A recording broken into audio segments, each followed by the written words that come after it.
Welcome everybody to another wonderful session in our Power BI data visualization course. This has been an incredible course that has given us a lot of practical skills, and we are still pushing into advanced areas in Power BI. In this particular lesson, we will continue with data modeling, and we will deepen our understanding in building advanced models.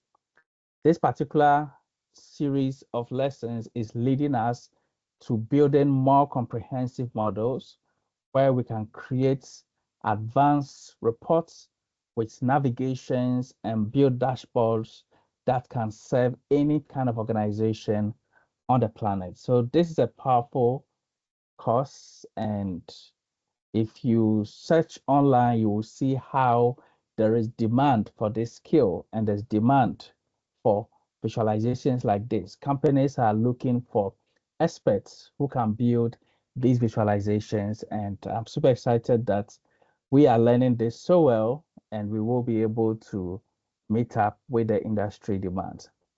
All right, so discipline is a bridge between goals and accomplishments. So if you have goals, then you need discipline to accomplish them. If you have goals, you need discipline to accomplish them. One of the ways to succeed is to set clear goals, is to set clear goals. If there are no goals, then you will not know what you are aiming at. Imagine a football match with no goalposts. If there are no goals, you don't know what you are aiming at.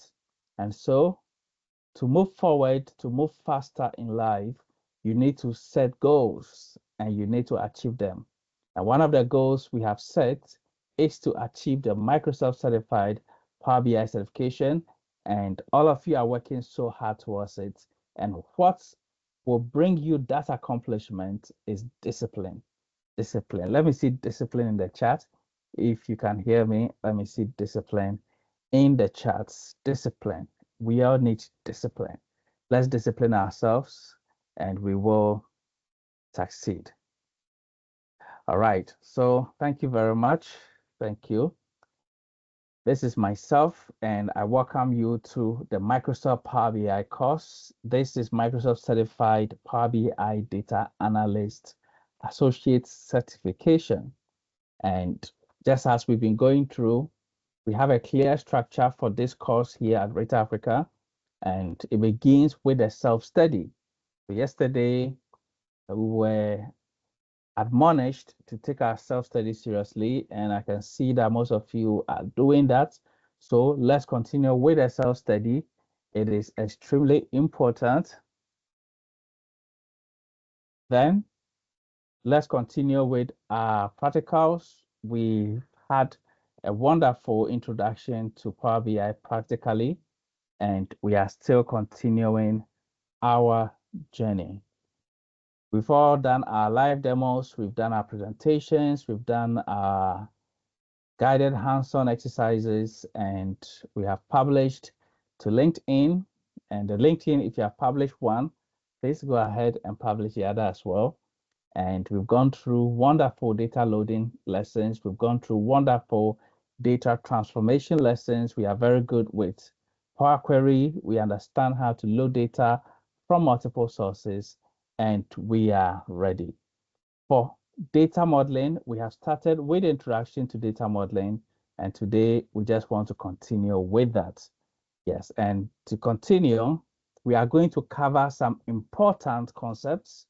After these important concepts, we will deep dive into building the practical model that will set the stage for our advanced Power BI project.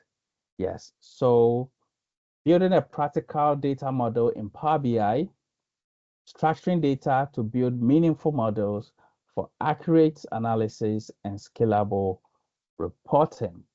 At the end of this lesson, you will be able to think, to build and troubleshoot like a real-world analyst by designing relationships, structuring data models, and organizing data for accurate analysis and scalable reporting in Power BI. In the real world, analysts go through the process of designing models. And this is what shows the strength of the reports and the visualizations that will be created. And this is a skill you need to be able to build proper models. Just like I said in a previous lesson, this is the most important lesson in Power BI. And learning and understanding this part, the data modeling part, is what makes you a professional, what makes you job ready. This is what really takes you there. And so we are going to be going through certain terminologies. Let's do our best to get the understanding. Let's do our best to get the understanding. And once we do, and we get a practical feel of it, then we are really ready. We are really, really ready. All right. So I will begin with a quick recap to what we have covered so far. We've talked about the importance of data modeling. We talked about the basics of data modeling. And we said data modeling in Power BI is the process of connecting tables and organizing your data in a meaningful structure. And so in our previous lesson, we brought in multiple data sets and we went through the process of connecting them. We talked about the importance of connecting them, importance of building the relationships, and this will help you organize your data into a structure that is meaningful for analysis. And this structure is actually leading you to something we call a schema. A schema. So please, let's put in the chat schema. Let me see schema in the chat. All right. So to build this schema, this is why you begin naming your tables right. This is why you begin establishing their relationships. We mentioned that Power BI by itself has an automatic feature of connecting the tables. However, Power BI does not know the data like you. Power BI does not know the analysis you want to make like you do. Power BI does not understand the organization's problem like you do. And so you cannot depend on the automatic relationships. You need to know how to build your own relationships. And as a matter of fact, there is a professional way of organizing the tables and organizing the relationships into a certain schema that makes Power BI perform better and makes it scalable and makes you build reports and projects that can accommodate large amounts of data. All right. So the process of modeling is really important when it comes to real world data visualization. This structure makes it easy to perform accurate analysis, scalable and powerful data analysis.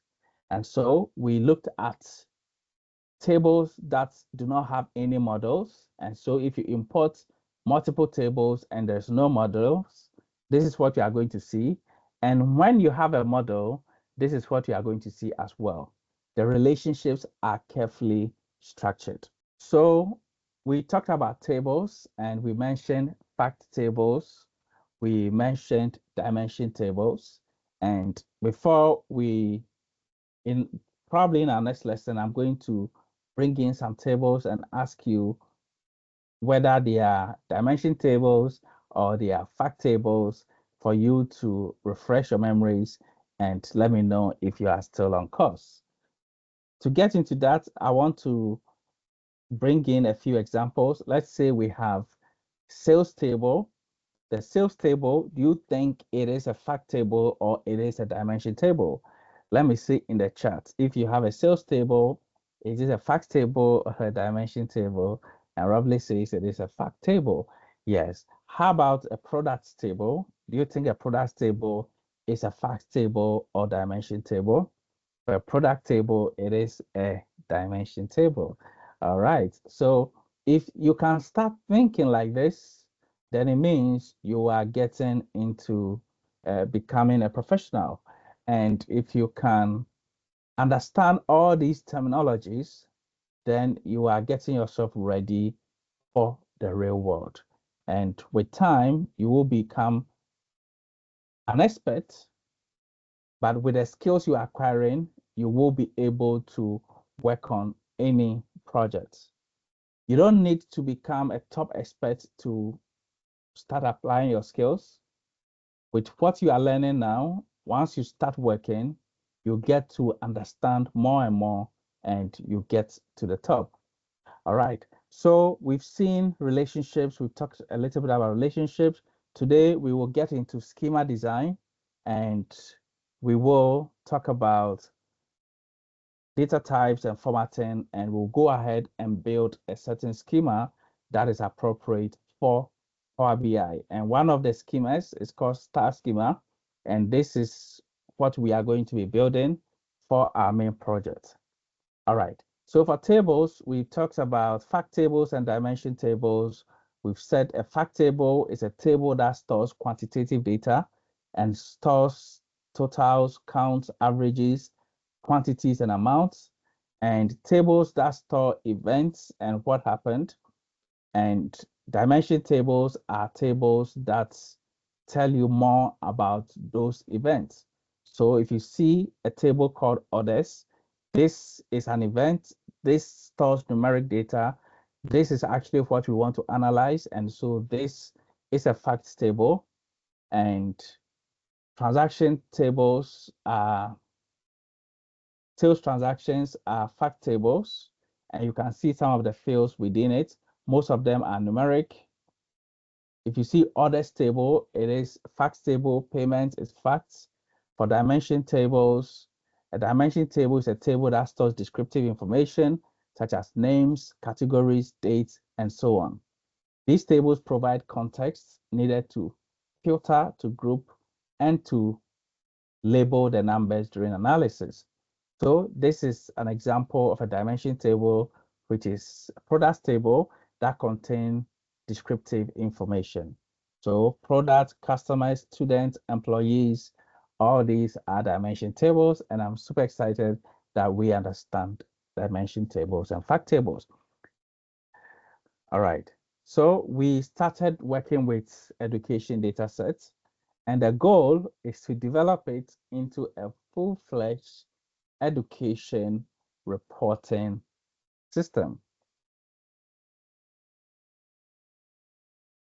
Okay, so we are going to build a comprehensive education reporting system, and that will help you understand how to create reports with multiple pages and with navigations like I showed you yesterday. And so we're able to import attendance and performance tables. And we saw that these are fact tables because they are events. When someone joins a class, it is an event. So this is a fact table. When it comes to exam scores and the performance, this is also fact. This is holding numeric data about the performance and scores of the students.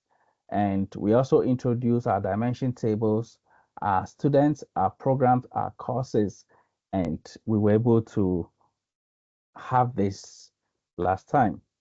And for relationship, we talked about relationships being a link between two tables that allow data from one table to be used in combination with another table. All right, so just a quick recap. We understood that relationships connect two or more tables based on a common field.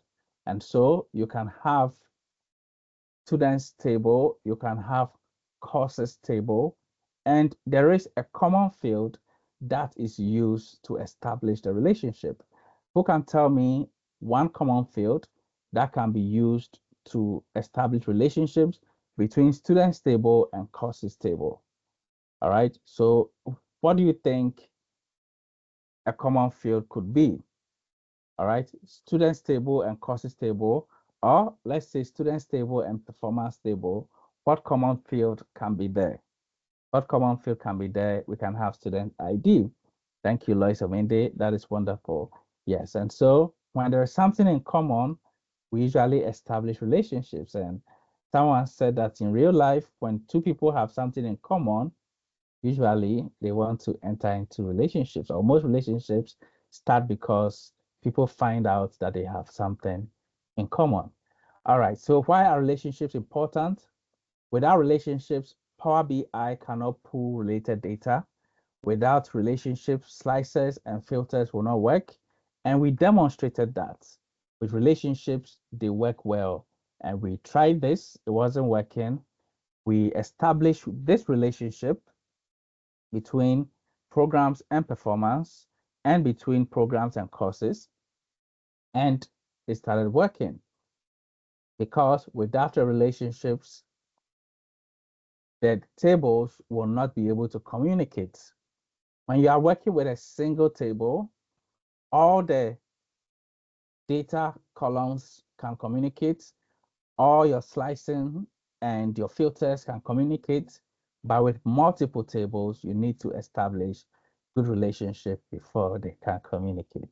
All right, so we understood that for communication to work, we use primary keys and foreign keys. And in our previous lesson, we talked about primary keys and foreign keys.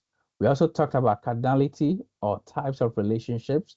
And we mentioned that we have one to many to one, many to many, and one-to-one relationships. And this is also referred to as cardinality. Cardinality. So this is where we got to, and cardinality describes how many rows in one table are related to how many rows in another table.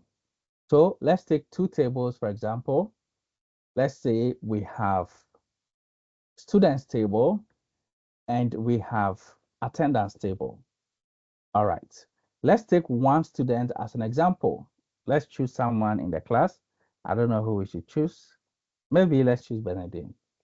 Okay, now in the students table, how many times will you find Benedict's record in the students table? How many times will you find Benedict's record? All right, so Timothy says once, okay? All right. Now, in the attendance table, how many times will you find Benedict's records? In the attendance table, how many times? You okay. So Ravli says many. So this is a clear example of cardinality because for some tables that are dimension tables, they are meant to store only one record with a primary key. And these primary keys are unique identifiers that identify that specific record. And so in a student's table, you are not supposed to find Benedict twice. If there are two Benedicts, then there are two different people. So there's supposed to be only one Benedict. And then in attendance, because we record multiple attendance and multiple classes, of course, Benedict will appear so many times. But in the attendance records, we don't store the details, we only store numbers and IDs. And so the attendance table has to be a fact table, and the student table has to be a dimension table. And the cardinality becomes one to many, one to many. So this is what we mean when we say cardinality and when we say one to many. Now, one to many and many to one in Power BI, they are the same. It only depends on where you are reading from. If you are reading from attendance to student, you say many to one. If you are reading from student to attendance, you say one to many. So this is how we look at it. Sometimes we have many to many, and this happens sometimes, and it is not really recommended to establish such relationships or use such tables. And so most of the time we use one to many, and of course, many to one for our relationships. And sometimes we also have one-to-one relationships. Today we'll demonstrate one-to-one relationships, and we will see whether it is a good thing or not, and what kind of best practices you need to attach to one-to-one relationships. All right. So before we get into that, I want us to talk about active and inactive relationships. So please type inactive relationships in the chat. All right. And so just like I mentioned in our previous lesson, this part of the course will help you build the understanding of a professional. So let's take this time of the training as getting deeper and understanding the career and understanding the role of Power BI in data analysis. All right. So sometimes we have active relationships, sometimes we have inactive relationships. So very soon we'll be opening to Power BI and we will test what active relationships are and what inactive relationships are. An active relationship is the default and currently used relationship between two tables. And so when a relationship is established, the relationship is active. And that is the relationship Power BI depends on to communicate between the two tables. Later, we will see that this relationship even has direction and the filters or the request for data flows through one to the other and not the other way around. All right. And so now we are talking about whether the relationship is active or not. So when two tables form a relationship, the relationship is active and it is the one that Power BI uses. So Power BI uses active relationships. All right. So if you look at this particular diagram here, you are going to see that there is a relationship right here. Let me share my screen well. Let me share my screen well. Okay. So over here, we are going to see a relationship which we are used to already. And this relationship is, what is the cardinality of this relationship? Who can tell me? What is the cardinality of this relationship? All right, so I know you know already, this is called one to many because you can see one here, you can see one here, and you can see asterisk. Asterisk refers to many. All right, you can see the direction of the relationship. You can see the relationship line. This is a normal relationship, and this is what we call an active relationship. Over here, we have another active relationship. And one of the things to take note of in Power BI is that when you put your mouse on the relationship line, it actually highlights what keys and what columns were used to establish a relationship. So let me open to Power BI and let's see what we can find. From our previous projects,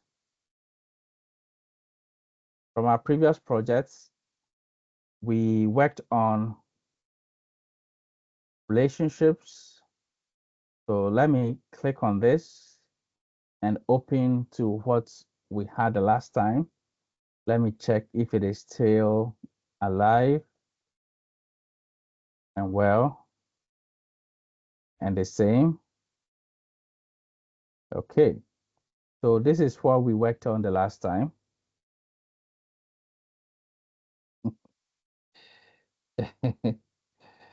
Okay, all right, that's interesting.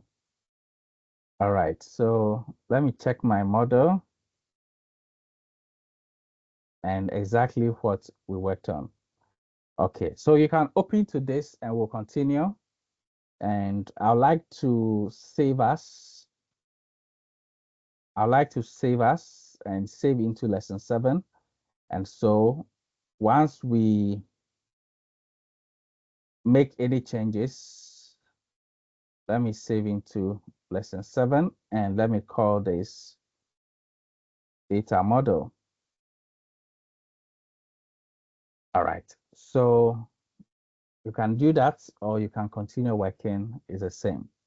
All right, So when you see a relationship between two tables, usually the relationship line falls in the middle of the table schema or the box you see here. Now, if I bring this somewhere here, and let's say I establish a relationship between student ID. So I don't see anything. Okay, I have student ID. I establish a relationship between student ID and student ID. You will see that after I click save, you will see that the line actually moves from the center to the center. This does not indicate in any way that a relationship is built on what this line is pointing at.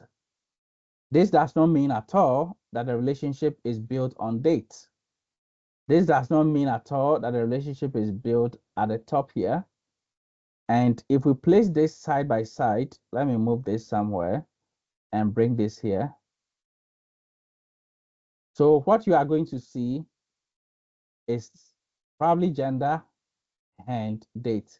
This does not mean at all that the relationship is built on those columns. If you put your mouse on this, then you will see what the relationships are built on. The IDs and the columns the relationships are built on. And for this one, you can see that this relationship was built on, let me see what you have on your screen. What do you see the relationship built on? All right, so this relationship is built on student ID. Thank you so much. All right, that's fine. Okay.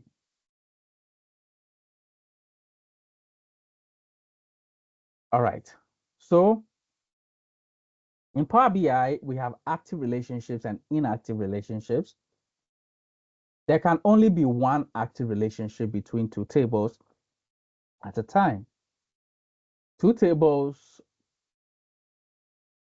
need one relationship, and Power BI requests for only one relationship.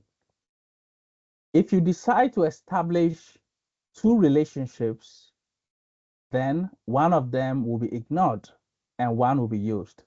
The one that is active is what will be used, okay? So active relationships are represented by solid lines in the model view, automatically used by Power BI in calculations, in filters, and in visuals. Power BI uses this relationship to propagate filters from one table to the other. So what this is saying is that you will see a solid line. This solid line refers to an active relationship. Very soon, we are going to see the inactive relationships, and you'll see how they are represented in Power BI. Power BI uses the active ones for its filtering and slicing and for propagating data from one table to another. So that is how active relationships are. For inactive relationships, they exist between two tables, but they are not used by default.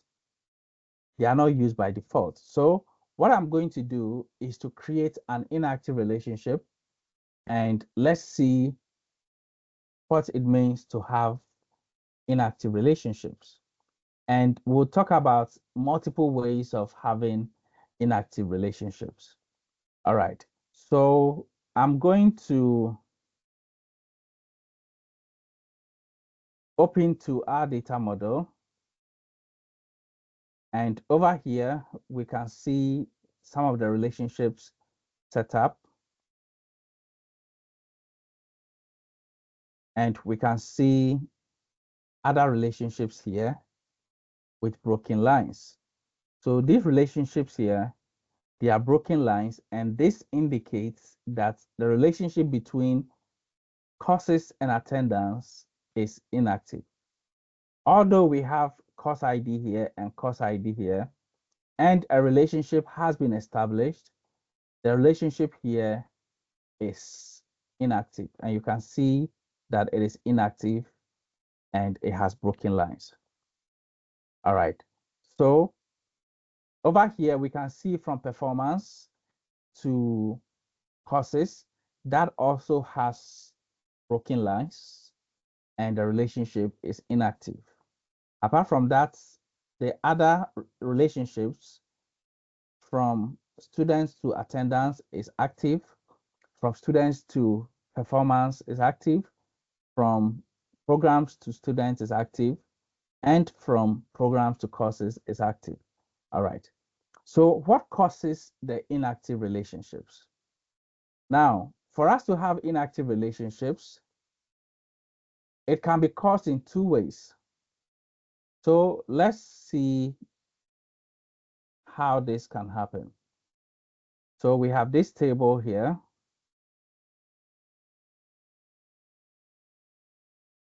And let me find a table that has two columns that repeat.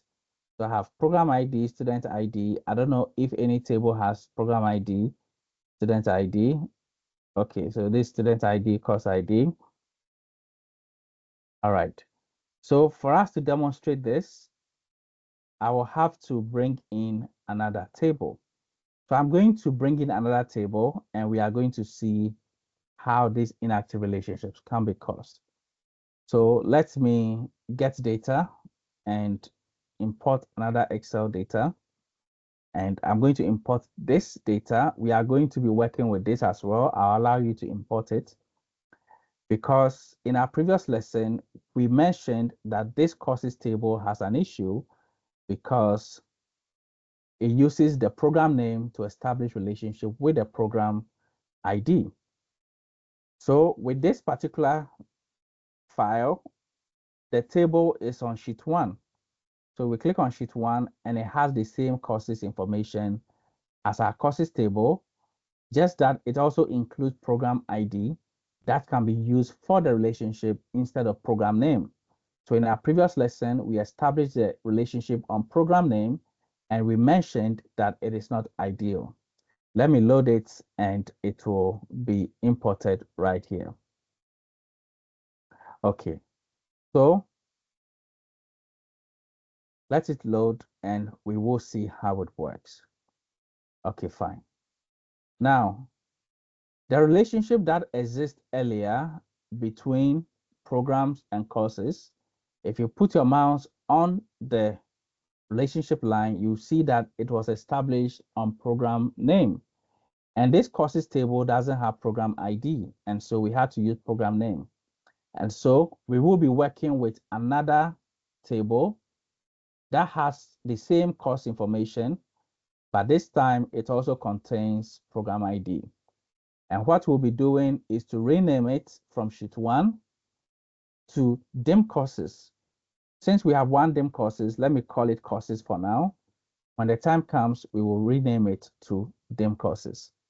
All right, so we have courses here and we have courses here, and this will help us to identify certain things. All right. Now, this particular course table and this particular course table, they have similar fields. And so we have course ID, course name, program name here. All right. So the relationship here is between course ID and course ID. We can decide to set up a relationship on course name. Let's save it.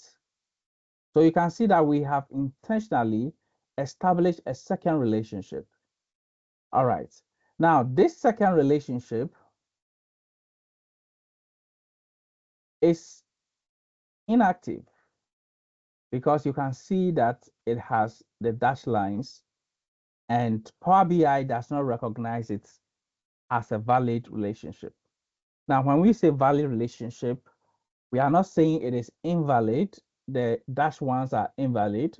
What we are saying is that it is inactive and the deep lines are the active relationships. All right.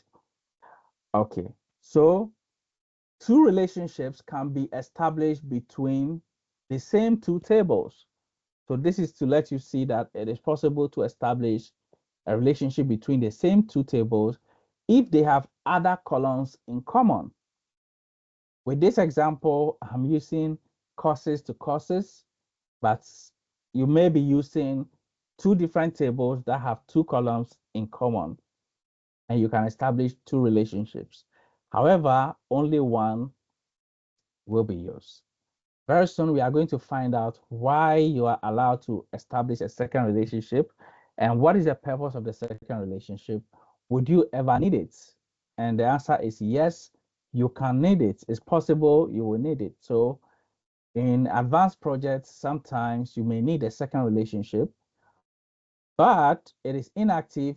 And before you use it, you need to make it active.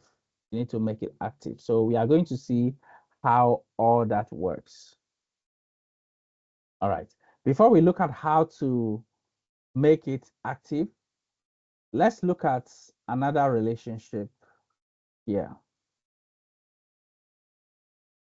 All right. So over here, we can see this relationship, and it's between program ID and program ID. And this relationship is also inactive. It exists, but it is inactive. It is inactive. So inactive relationships mean that Power BI is not going to consider it or use it. All right. So sometimes inactive relationships are created by default, and sometimes they are created intentionally. What I mean by that is that we created one intentionally here and it worked. But if you look at the slide, you can see that there is a relationship between students and performance. And between students and performance, what do you think the relationship was set up on? What field was the relationship set up on? Between students and performance. Okay, so between students and performance, the relationship was set up on the field called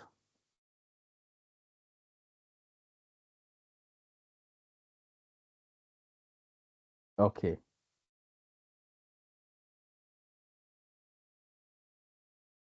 All right.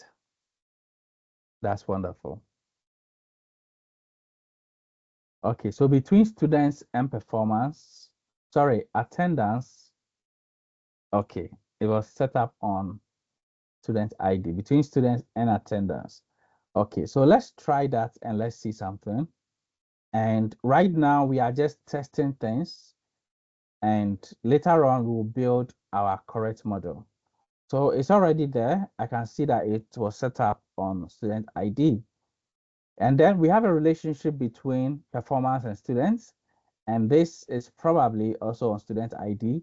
So let's try student ID to performance. Where is performance? Performance is here.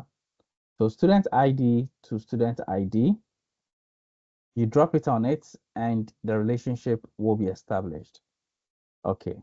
So let me try arranging it. We have courses here. We have students here. Okay. All right. So this is established. Let me create the next one. We have a relationship between students and programs, and that is program ID. So programs here, students here, on program ID, this relationship is established like this. Okay. So the moment this relationship is established,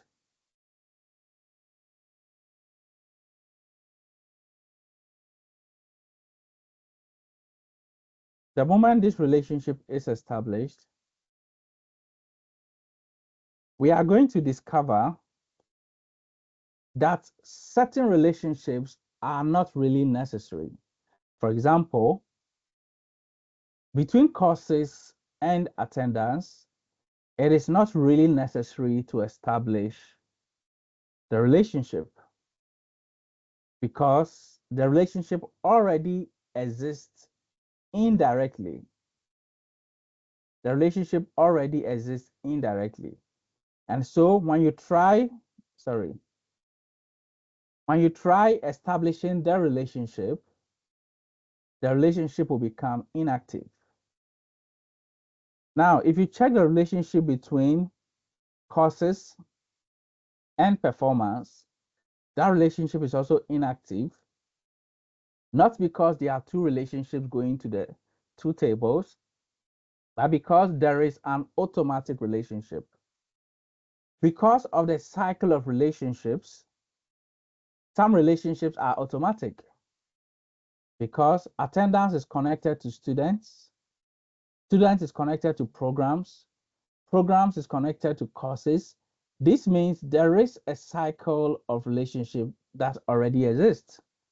And Power BI is telling you that that is the one it is going to recognize. And so establishing a relationship between courses and attendance is not necessary. And if you establish it, you are going to see that it is going to be inactive. All right. So with this, I've showed you two ways of having inactive relationships. That is when a relationship is established between the same two tables, multiple relationships between the same two tables, and an indirect relationship. All right. So inactive relationships are represented by dashed lines. They are not used automatically in visuals and calculations, but they can be activated using DAX. So in DAX, when you are creating a DAX measure, you can write a function and tell an inactive relationship to become active to perform a specific calculation. So this is how we use inactive relationships. To use an inactive relationship in a visual or calculation, you need to activate it manually inside a DAX measure. Now, we remember the DAX measures that we've been creating. We created several DAX measures for our cards and our KPIs. You can create a DAX measure and call a certain function called use relationship. So I'll give you an example right here. All right. So let's say you want to create a measure, and this particular measure, you want to call this measure, give it a name, like we've always been doing. We've always been creating totals and other measures and percentages. So this is the measure you want to create. And so you give it a name and you say equal to, then you call the function calculates. And you are trying to calculate average of the student's performance. So this is what you want to calculate. So you tell Power BI to calculate. You tell Power BI to calculate the average student's score. So you go to the table fact performance and you use the field score and the function average. This is what you are looking for. But for that to happen, you want to use an inactive relationship. So the syntax says that after you type this, you can say comma, use relationship, fact performance, course ID, dim courses, course ID.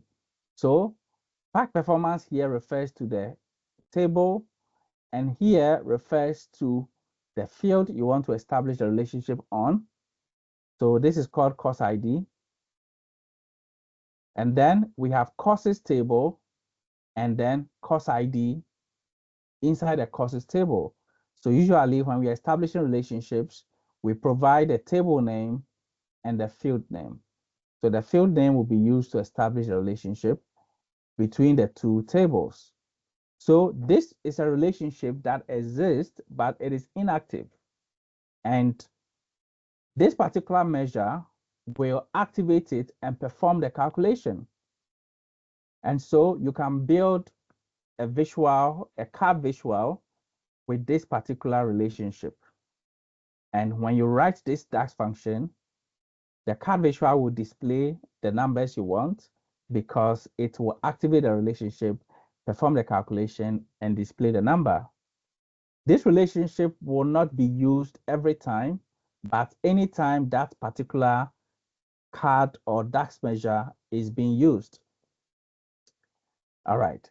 So this measure will activate the inactive relationship only within that formula without affecting the rest of the report.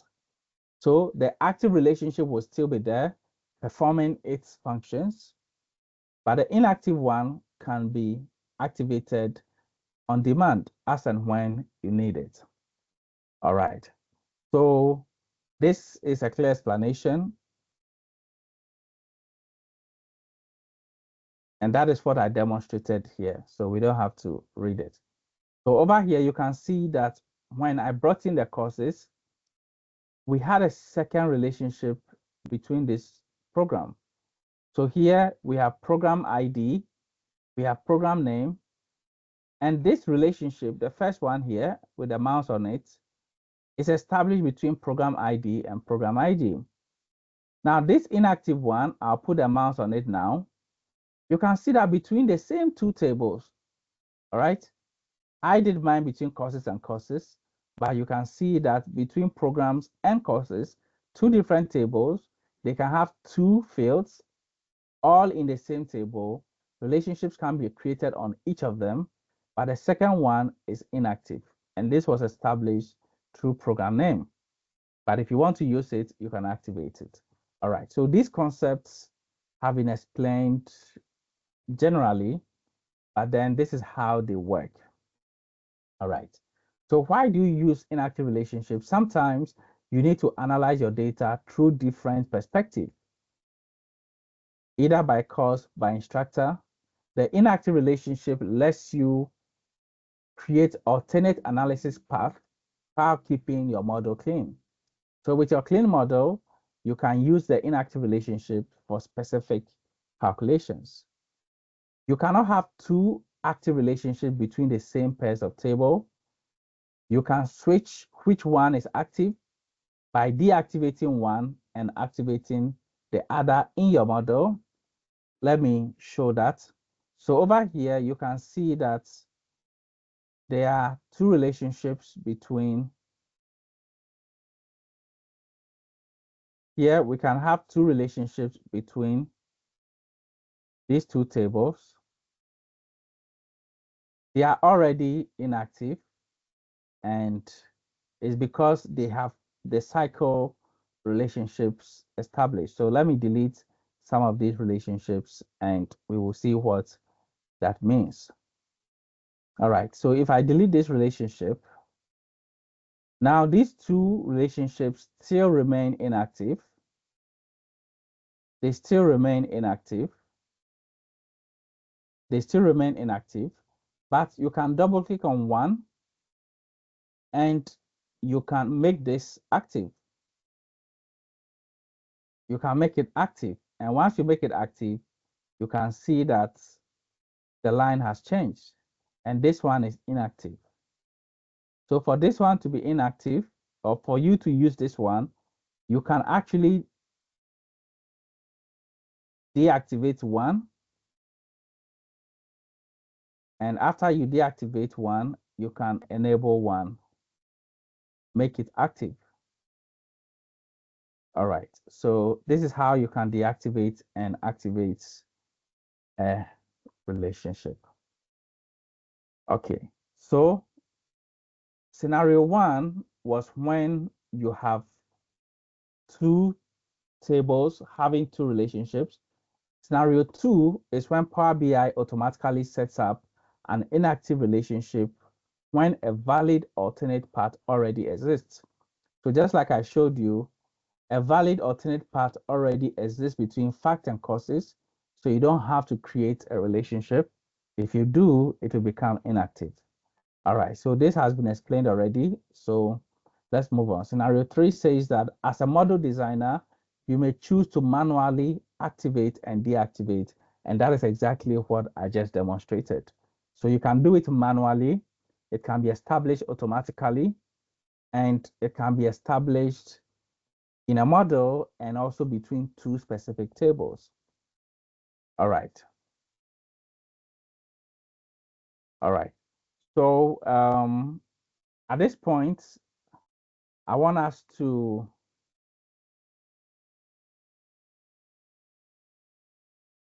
do a quick demo on this, and this will lead us to something else that is important. So I want you to import the second data sets for courses, because we are not going to be using these DIM courses for our main projects. We are going to be using the second one. So I want you to import it and call it courses. And I want you to establish two relationships between programs and the new courses table. So you can establish it on program ID and program name. And I want to see one active and one inactive. And I want you to post it in the chat. So that particular data set is also on GitHub. And I want you to check on it. If you find it, let me know. If you don't find it, then let me know. It's on GitHub, and you will find it in the Power BI data sets. The name is Education Courses with Program IDs. So please download this right now. Go to github.com/RitaAfrica. Then download this and import it, and you import it as sheet 1. Then rename it to courses. Rename it to courses. And once you do, we will establish these two relationships, make one active and one inactive. And this will lead us to our second exercise. So please do that for me now. All right, so if you're able to do that, I want you to post it in the chat for me, and I will see it. All right, so you can see over here, I try to make this relationship active. When one is already active, I try to make it active. And to make it active, after clicking on make it active, it didn't allow me to save. It didn't allow me to save because there's already an active relationship. All right, so let me see the first person to have this. And I'm going to ask you how I can reverse the active relationships, because one is active, one is inactive. Yes, so this part of the course is very important. Helps you build understanding, helps you build experience, helps you become mature in Power BI and in using Power BI for visualizations. So I want to see the first person to post this in the chat. So let me see this and we will continue. So as we go through all these things, we are building the experience, and what we are going to do is to understand data modeling. And with that understanding, we are setting the stage for a bigger project. Okay, so Robley has done it as always. This looks interesting. This looks really interesting. So we have seen the active and the inactive relationships. That is beautiful. So let me see one more and we will continue. Who else has been able to import it? So this means the data is available. Robley has gotten it. All right. So let me see one more and we will continue. Let me see one more. Okay. So let me check my chat. Or, my chat is not loading. Oh, I said it. So I can see that Benedine has done it. That's wonderful. I can see Marasi, Timothy. All right. So this is what we call inactive relationships and active relationships. So in your advanced project, you realize that relationships need to be checked. Some of them needs to be advanced. Some of them needs to be active. Some of them need to be inactive. All right. So let's continue. So this is the demo. We've done it. And now let's talk a little bit about one-to-one relationships and look at a few things, and we will continue. All right. So a one-to-one relationship exists when each value in a column of table A matches exactly one value in a column of table B and vice versa.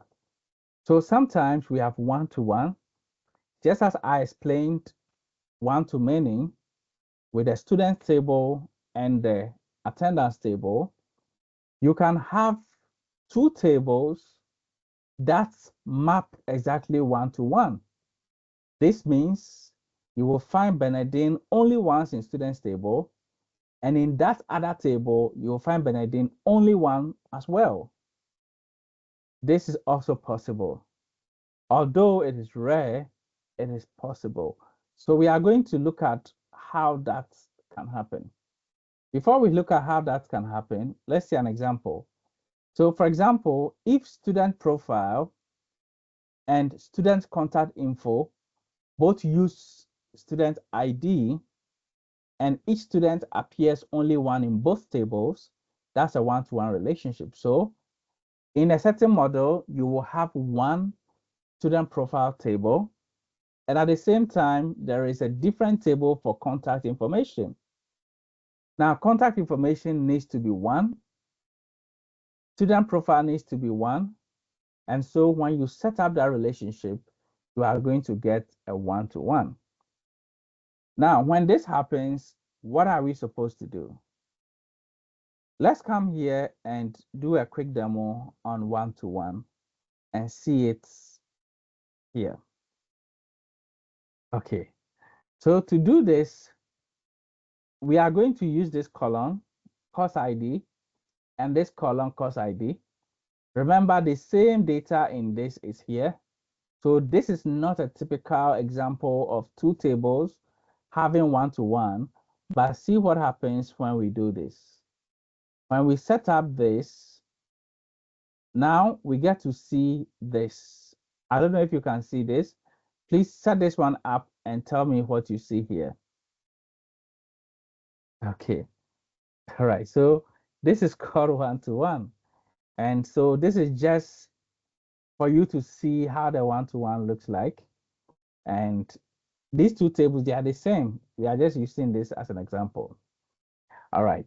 And apart from the one-to-one, we are also seeing that over here, the filter direction is also double, is bidirectional. And if you check the others,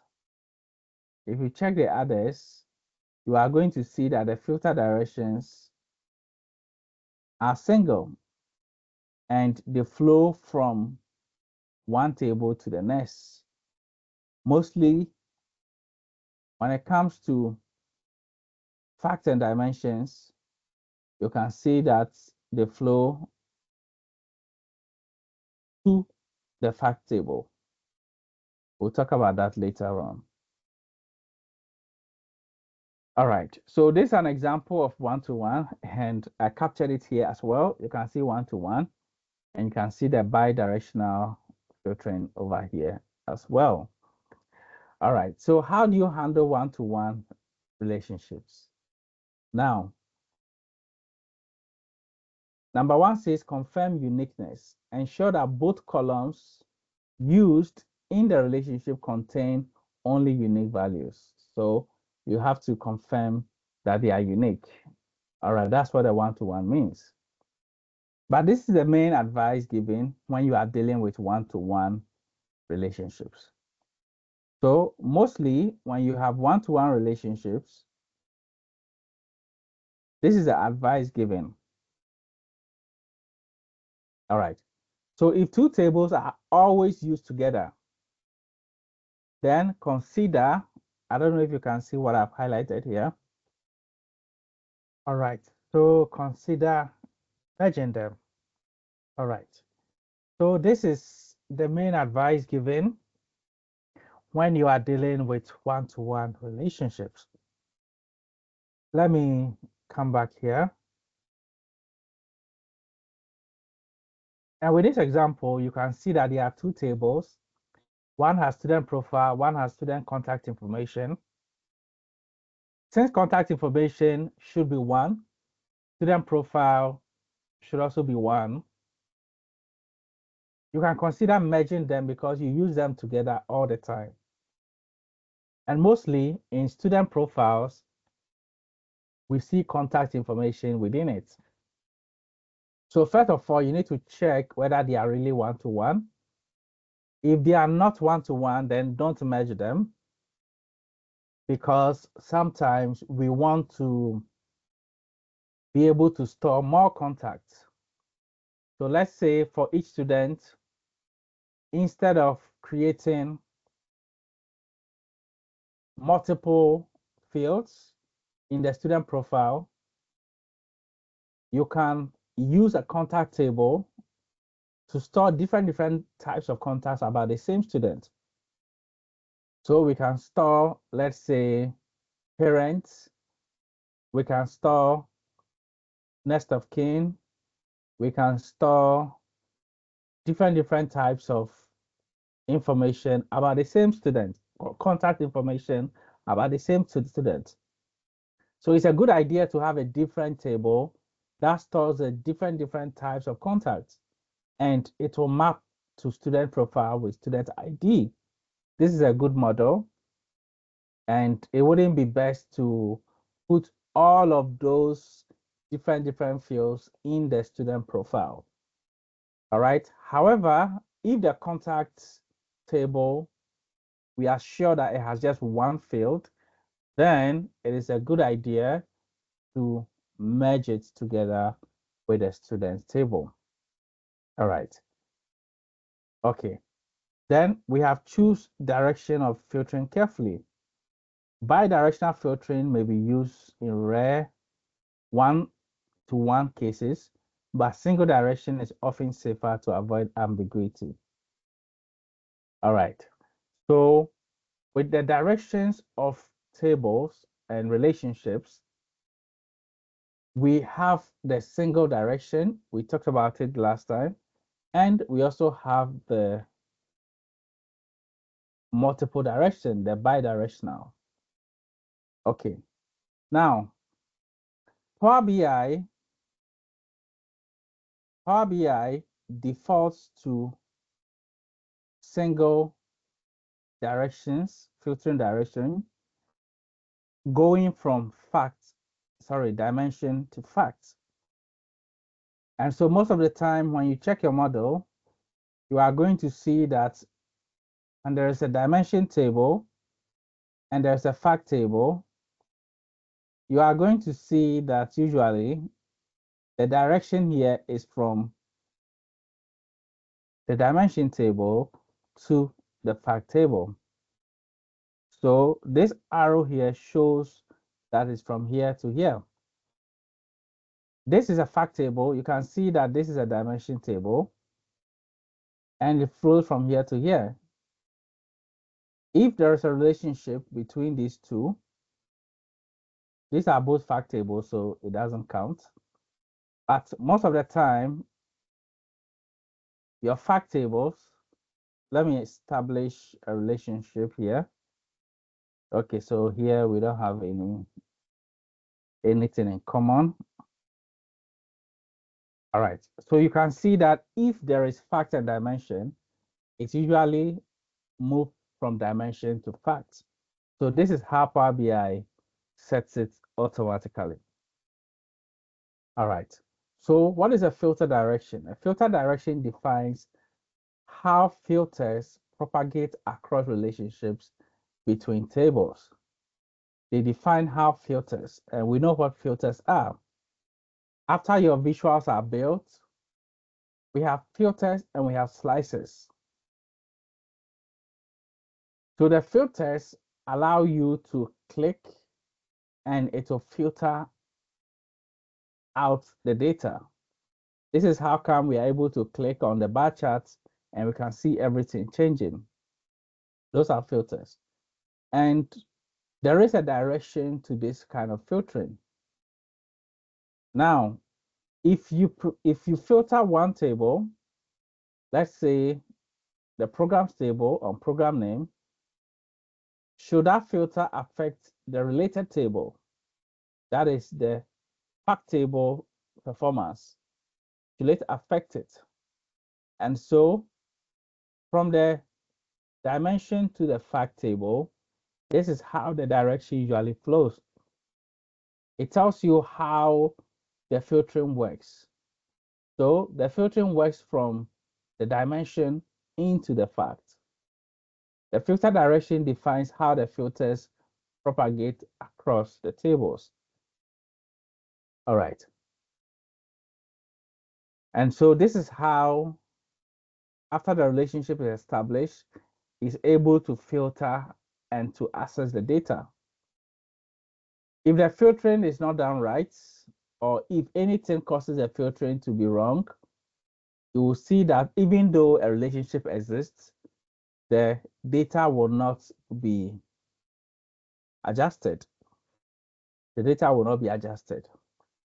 Last time, the example we tried, we said when the relationship exists, you can see that it can communicate.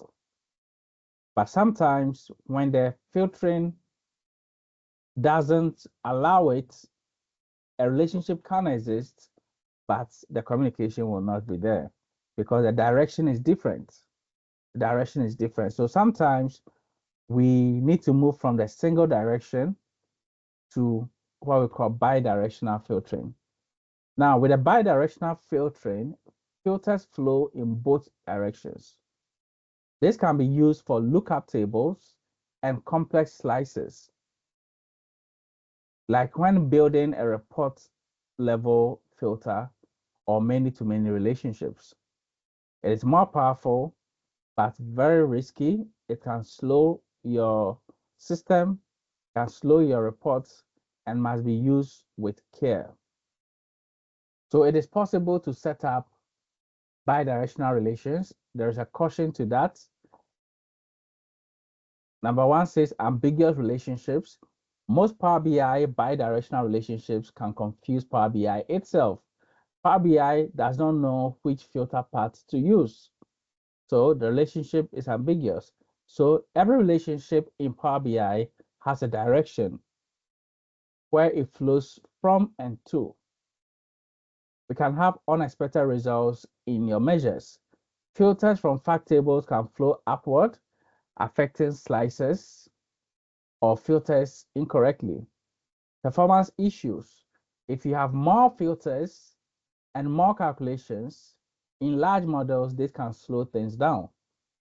We are just talking about the issues that come with bidirectional filtering.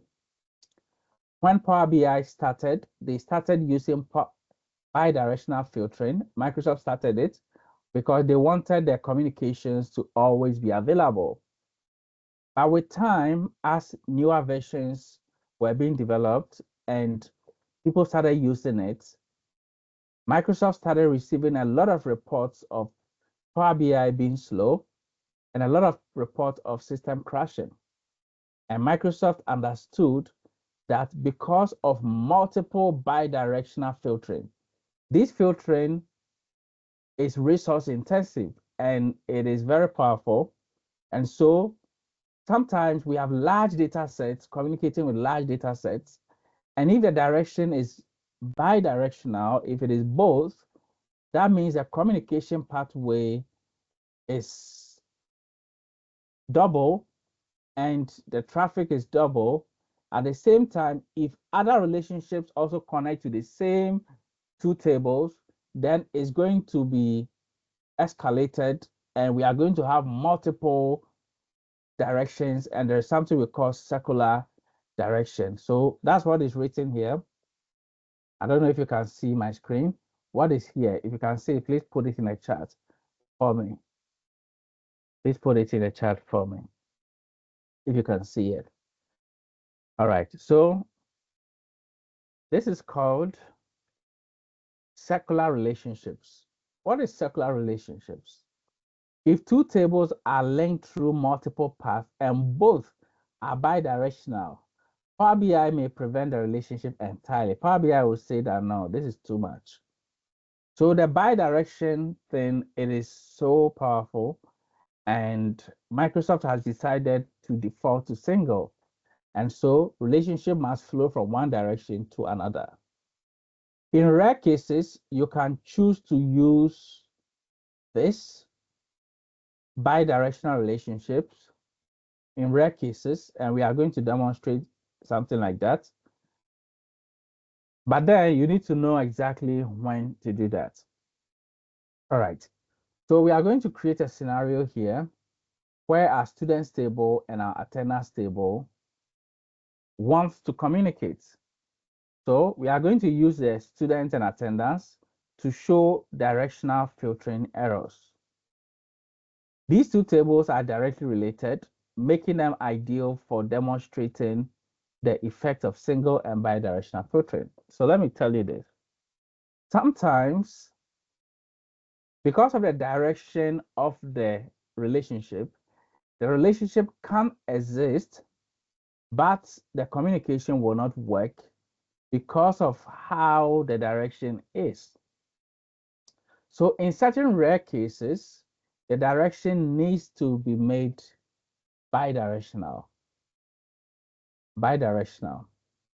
In certain rare cases, you may need to. So we'll look at when to do that and when not to. So let's go to Power BI and let's see our students and our attendance table. Let's see what we can do about them. So over here, this is my model. And let me delete all the relationships for now. After I do what I'm doing, if it works, then you do the same. So I want to remove the relationships for now and just follow this instruction. Later on, we will be establishing all of these relationships. So what are the two tables I'm supposed to use in this demo?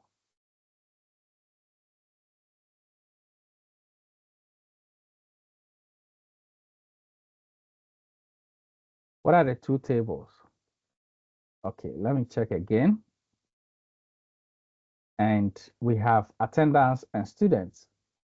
So let's see them right here. Attendance is here, students is here. And let's see what we are supposed to do.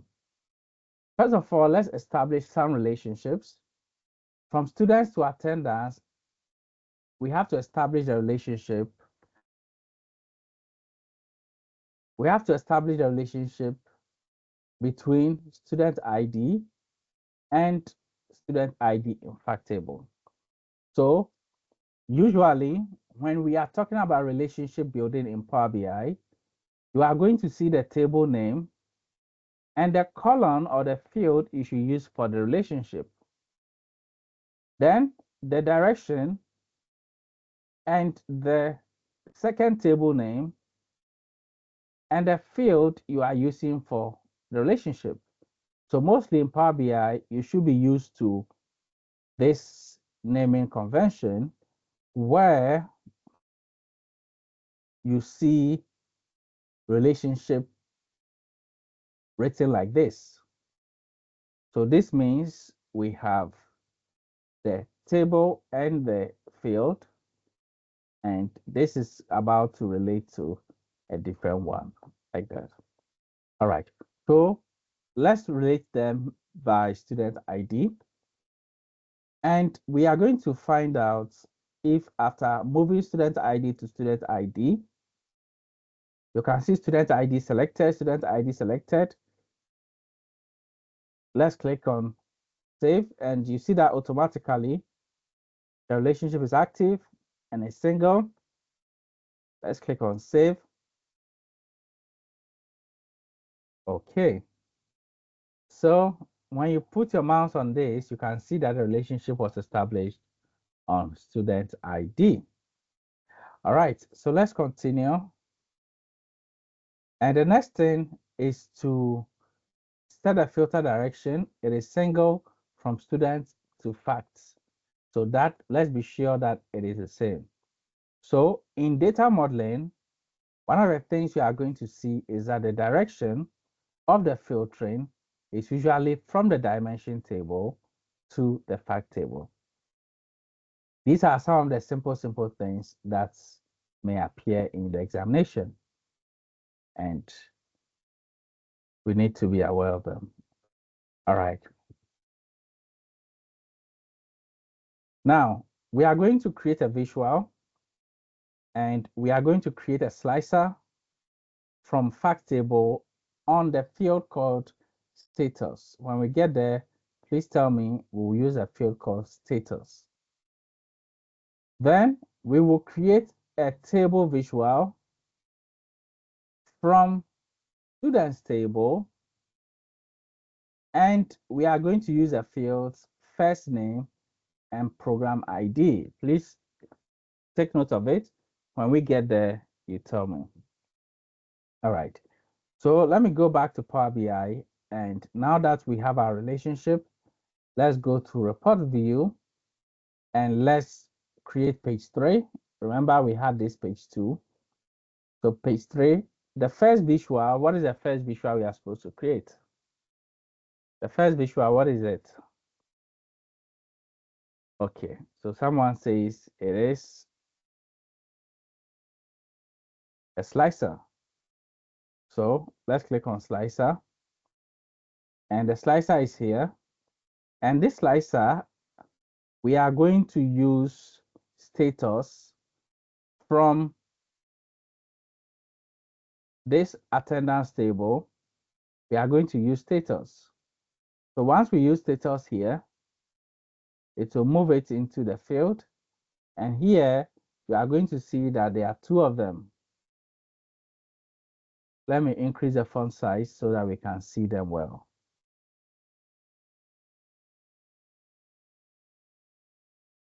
Let me increase the font size so we can see well. All right, so now they are very clear. Okay, so next, we are going to build another visual, which is table. Let's place a table visual here. And this table is going to come from students. So please watch this. We are moving to a different table altogether. We are going to pick first name. And we are going to pick what else? First name and what?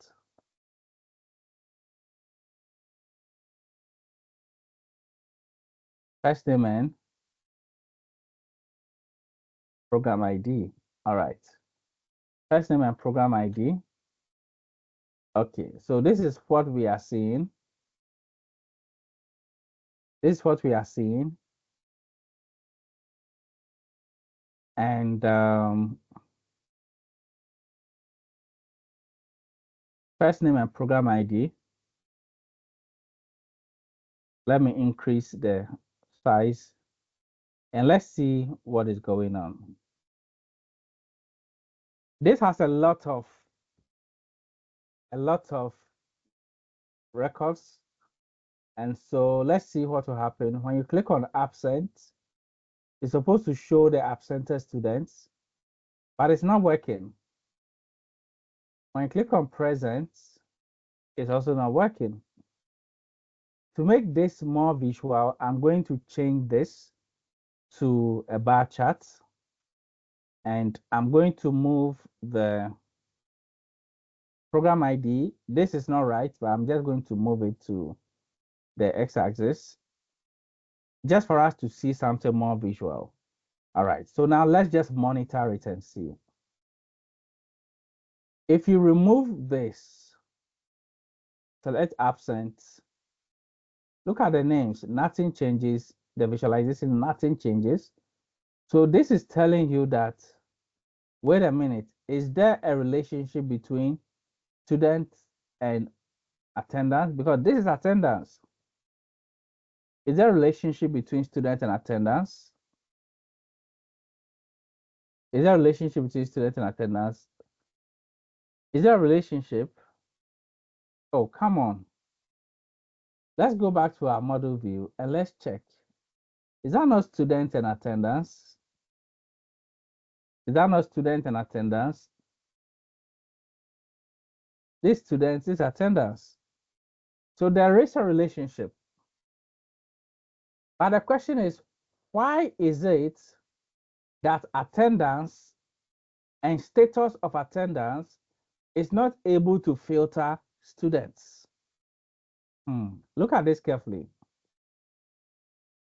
Attendance, being a slicer, is not able to slice students.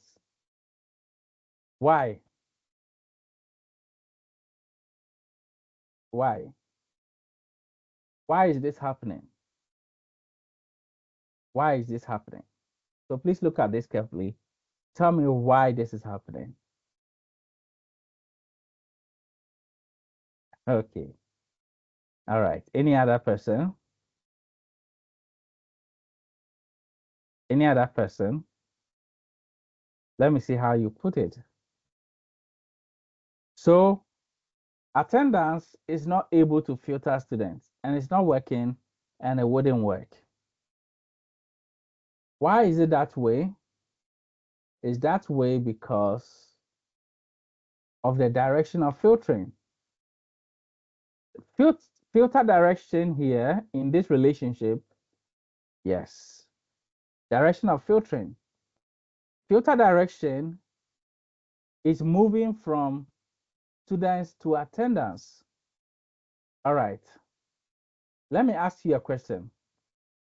Can students filter attendance table? Can student filter attendance table? Yes or no? Probably says yes. Who else thinks it's yes?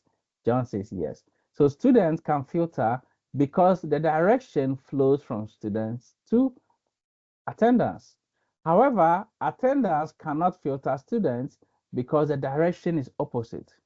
So this is where you get to understand, and like I said, these little things is what really builds the maturity of Power BI in you. Now you are getting understanding that the direction of the filtering can affect the filtering. So what happens is that the slicer does not filter the student names in the table. This is because filters can flow from students to attendance, but not the other way around. So how do we solve this? So here, we need to change the cross filter direction to both, and then we will retest the visual. So let's do that, and this will tell you, let's double click on it, and you can see cross filter direction both. All right, so this is the part you pay serious attention. So after doing this, let's go and test again. Now, if you say absent, do you see changes? If you say present, do you see changes? Let's look at the names of the students who are absent and present. So Kevin is absent, Michael is absent, Rebecca is absent. Let's go to present and see if they are there. Okay, so some days Kevin was present, but you can see the changes. You can see the change. So now they are communicating. Look at all the names. Maybe this Kevin is a different Kevin, not the first Kevin. So you can see that they are working. Okay, all right. So this opens your understanding to bi-directional filtering. All right. So when do you use bi-directional filtering? So let's pay attention to this. Use it only when you truly need your filters to flow in both directions. Usually for advanced reporting needs. So be careful with bi-directional filtering, but use it when you actually need filtering to be in both ways. So sometimes there may be certain projects that you need your filters in both ways, and this is when you need to use your bi-directional filtering. Start with single direction filtering. If a visual doesn't behave the way you need it, and you are sure about your model, then try bi-directional filtering, but use it with intent. Use it with intent. Use it with intent and not by default. All right, so we've seen the cons and the issues with bidirectional filtering, and we've seen that sometimes we need it because of the direction. So this tells you that when you have a relationship, the direction of filtering matters.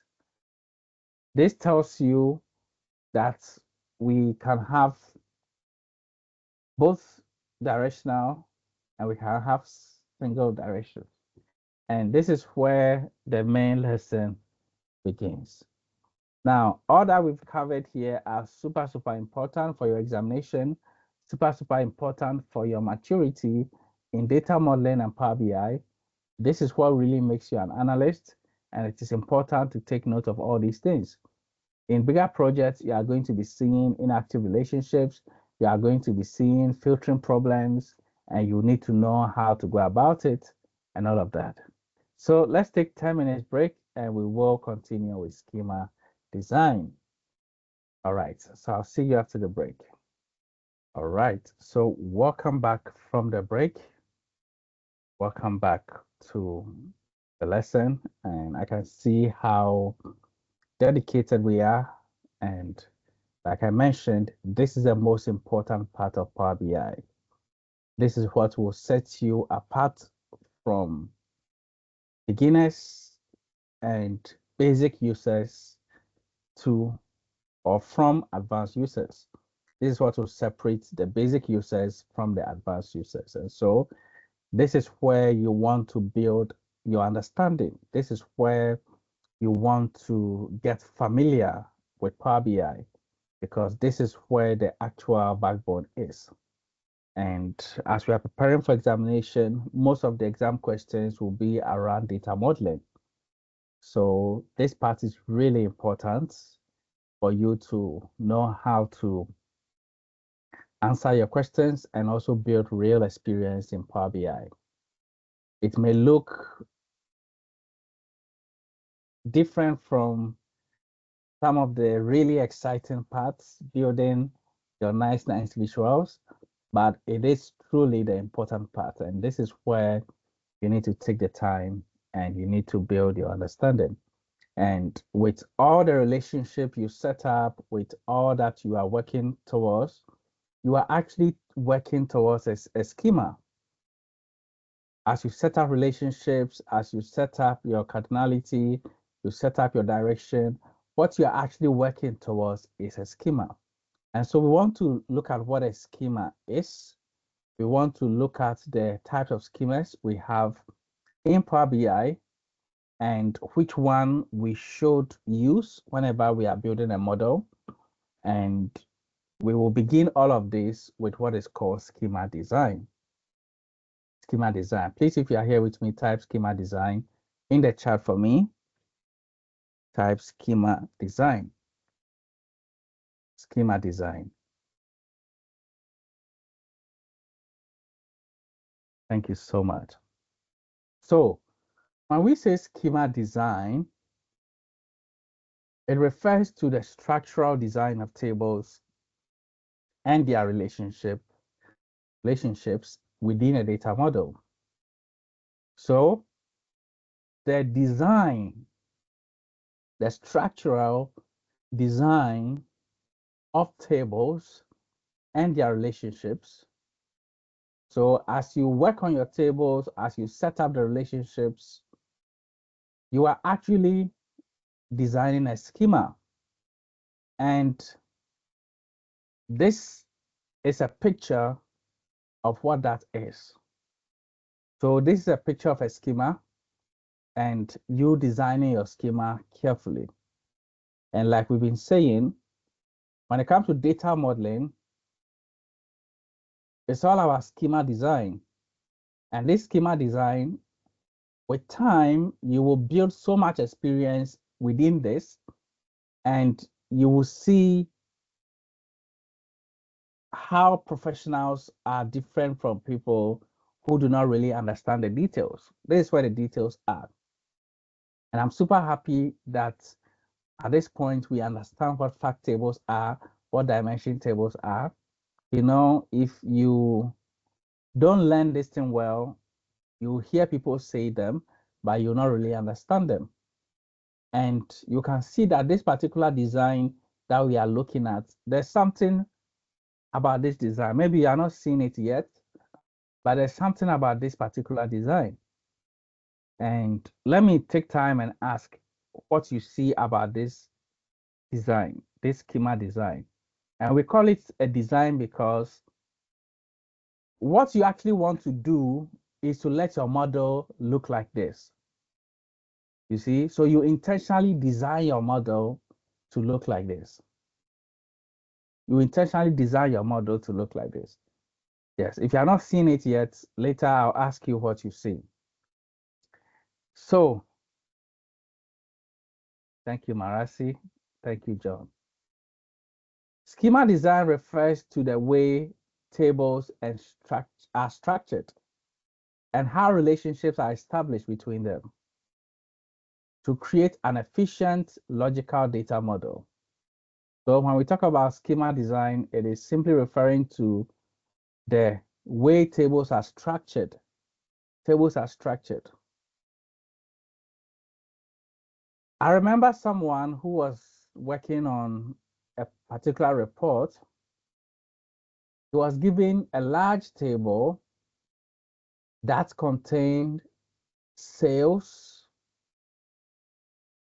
contained products, contained customer information, contained order numbers in one table. But he said, wait a minute, I wasn't trained this way.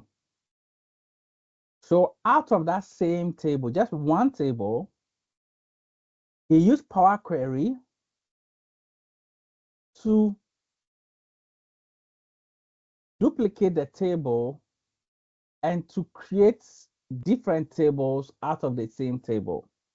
What he did was that he separated products from the large table he was given. Then he separated the sales from the same table. He separated the customer information from the same table.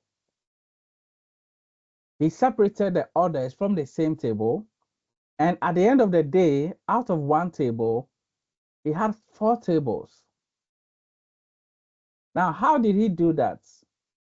He understood that if you want to work professionally, you need to design your data in a certain way. You need to have a schema. You need to have a structure. You need to separate facts from dimensions. And so because he knows that, he was given a large table. The company didn't understand these technicalities, so they were just recording everything in one Excel sheet. But he was able to create a dimension table for products. He was able to create a dimension table for customers. He was able to create a fact table for the sales. Let's use sales alone as fact. And he was able to create another dimension tables for suppliers. So suppliers, customers, product, sales, they were all in one. But with the knowledge of data modeling, he was able to, he just did that. So he designed the table, he structured the table in a specific way, the kind of columns to include in the facts table and the kind of columns to include in the dimension tables. So what is a schema? What is a schema? A schema is a logical arrangement of tables and their relationships within a data model. So please type logical arrangement. Type logical arrangement. Logical arrangement.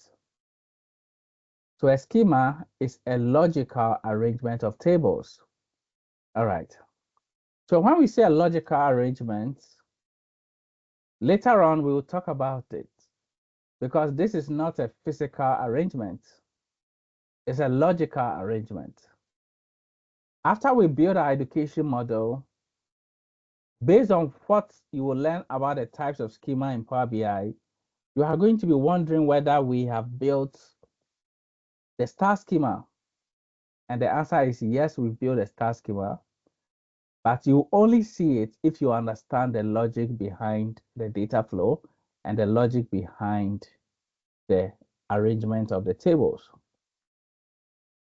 Now, choosing the right schema helps improve performance, simplify analysis, and ensure accurate results. So what is a schema? A schema is simply a logical arrangement of tables. Wait a minute. So the tables you have, you arrange them in a certain way and set their relationships in a certain way. And the knowledge you have to design that structure and what you are building is called a schema. The structure that you end up building, the arrangements that you end up creating is called a schema. So you need to design and you need to choose the right schema. What do we mean by choosing a schema? We say choosing a schema because there are types of schemas in Power BI. There are two main types of schemas. There are others, but there are two main types of schemas in Power BI, which we'll be looking at. And one is called a star schema, and one is called a snowflake schema. So please type star schema in the chat if you are with me.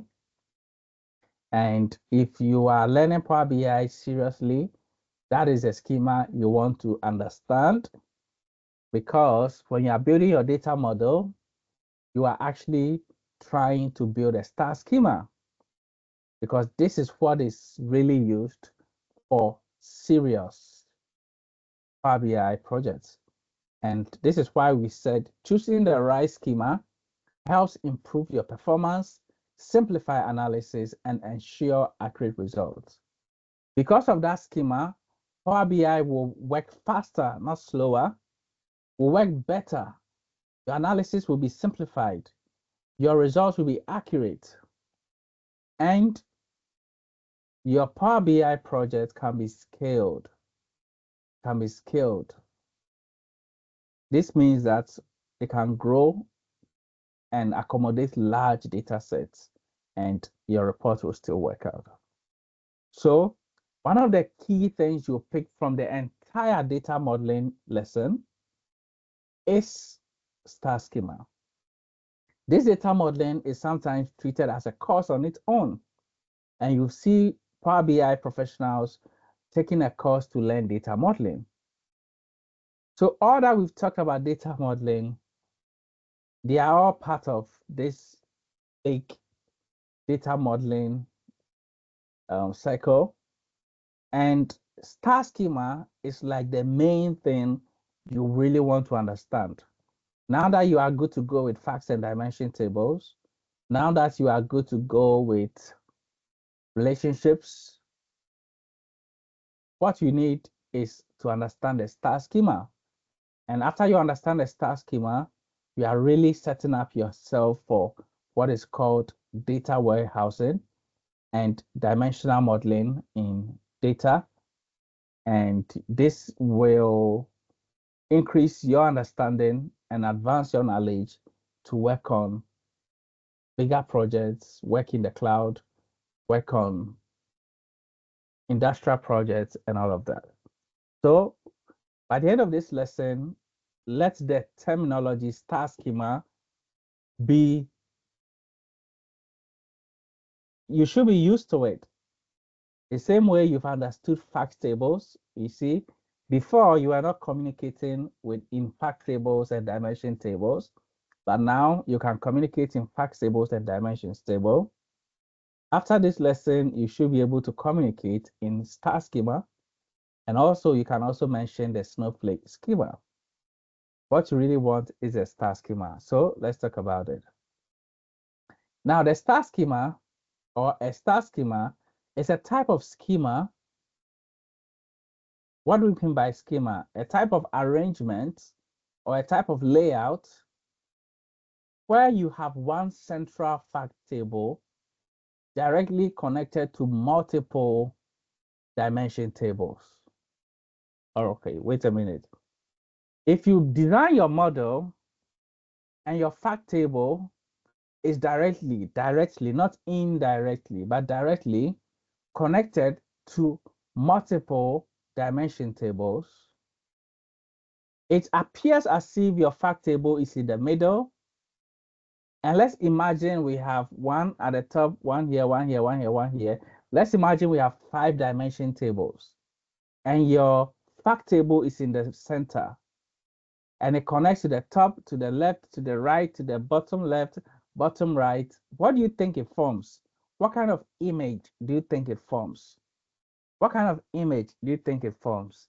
Okay, Robley is always smart. Marasi is also smart.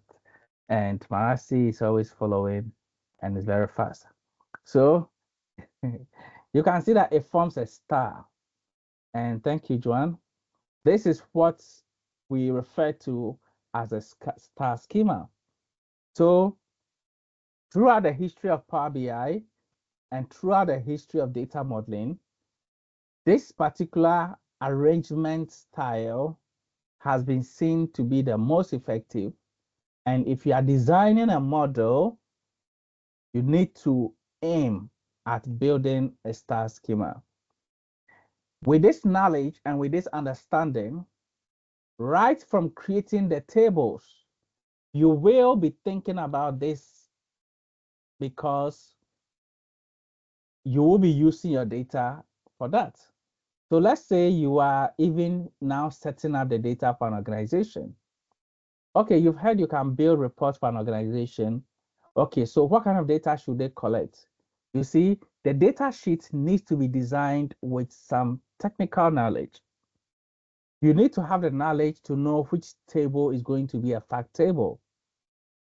Then, which table is going to be dimension tables.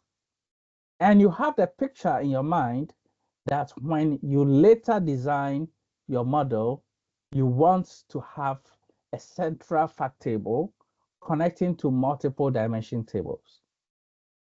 Now, we are not strictly saying your fact table should be only one and your dimension table should be 5 and they should connect to form a star.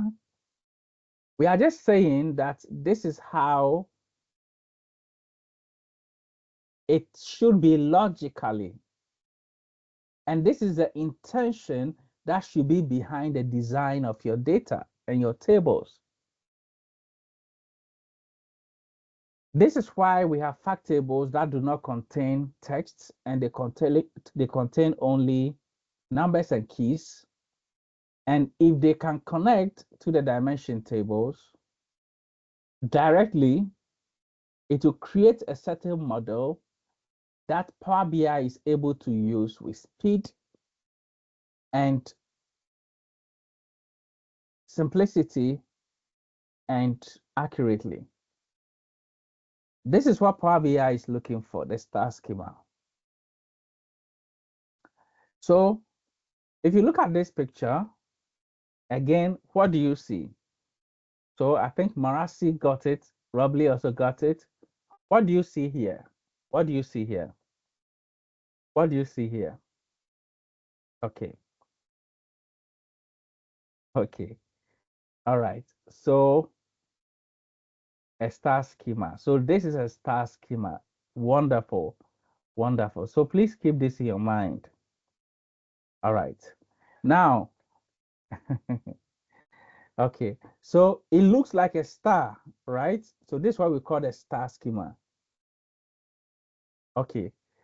Now, as you advance, this is not really telling you to put your direct dimensional tables in this exact position and put your fact table in this exact position. That is not what we are really telling you. But then it is good to start that way. Because when you look at this particular model that has been designed, you can see that all the dimension tables are directly connected to the fact table. All the dimension tables are directly connected to the fact table. And so this model is a picture, the best picture I can give you of what the star schema should look like. So what is a star schema? The star schema is a type of schema where you have one central fact table. We know what that is. And it is directly connected to multiple dimension tables. That is all we mean by the star schema in Power BI.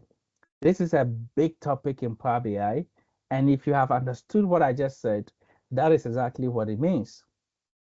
So your fact table must be directly connected to multiple dimension tables, and that is called a star schema. Now, the structure resembles a star with a fact table at the center and the dimension tables radiating outward. This is called the star schema. Tables are arranged in a star-like pattern with a fact table at the center and the dimension tables surrounding it.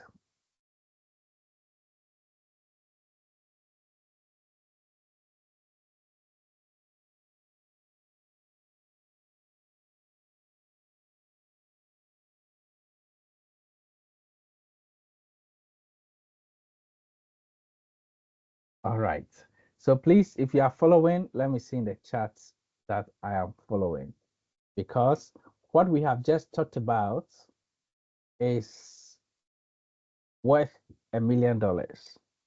What we've just talked about is worth $1 million.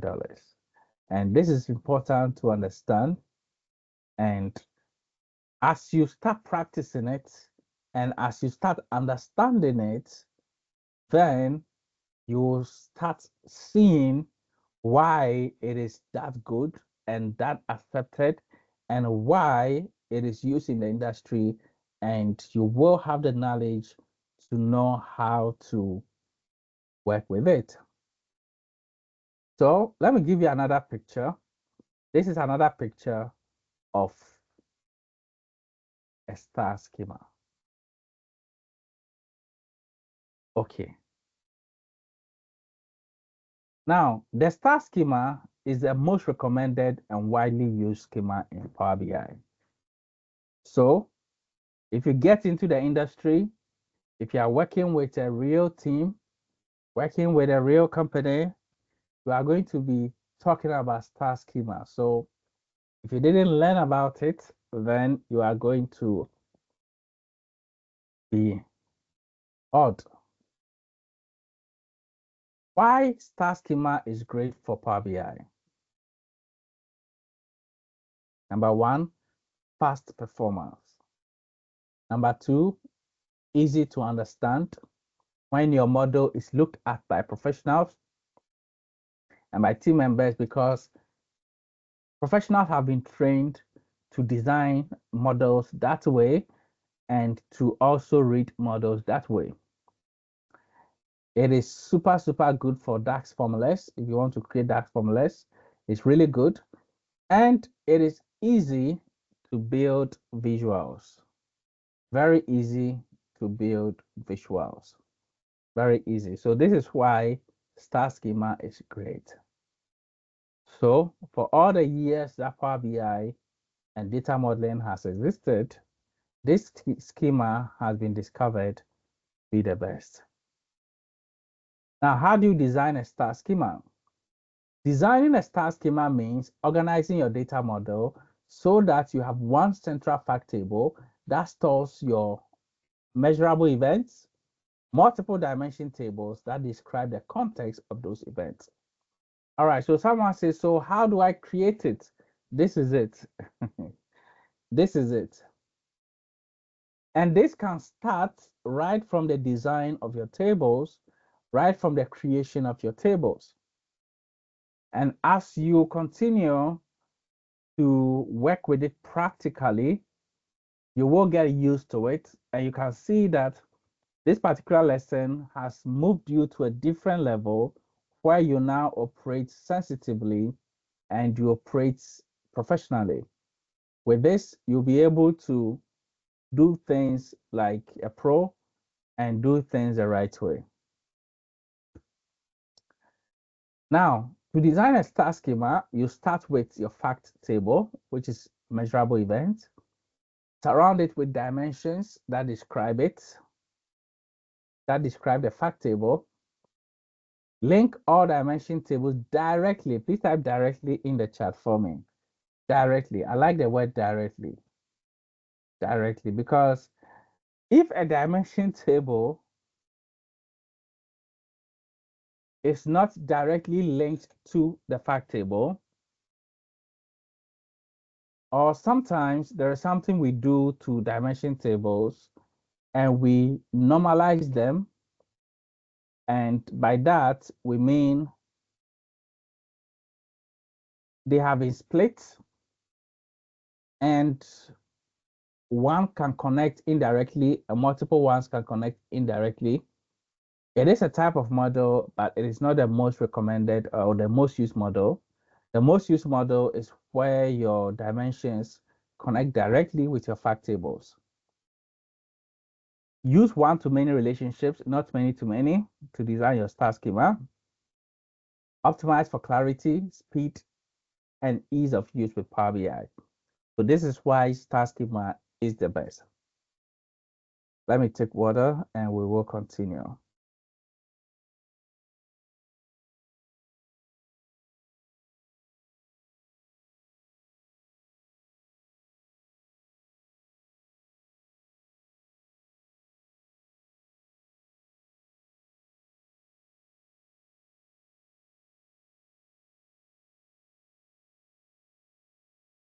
Okay. So this is how to do it. And as you begin creating your data sets, you can think about it that way. Just like I mentioned, someone was given data that had multiple fields. It had multiple fields.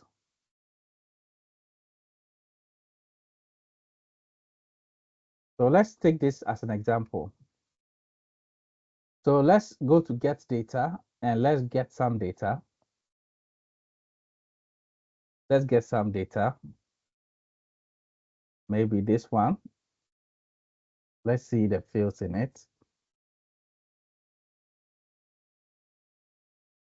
So this person, after selecting the tables and seeing all that the tables contained, he actually went to the Power Query, and what he did was to right click and duplicate the data. All right. So he called this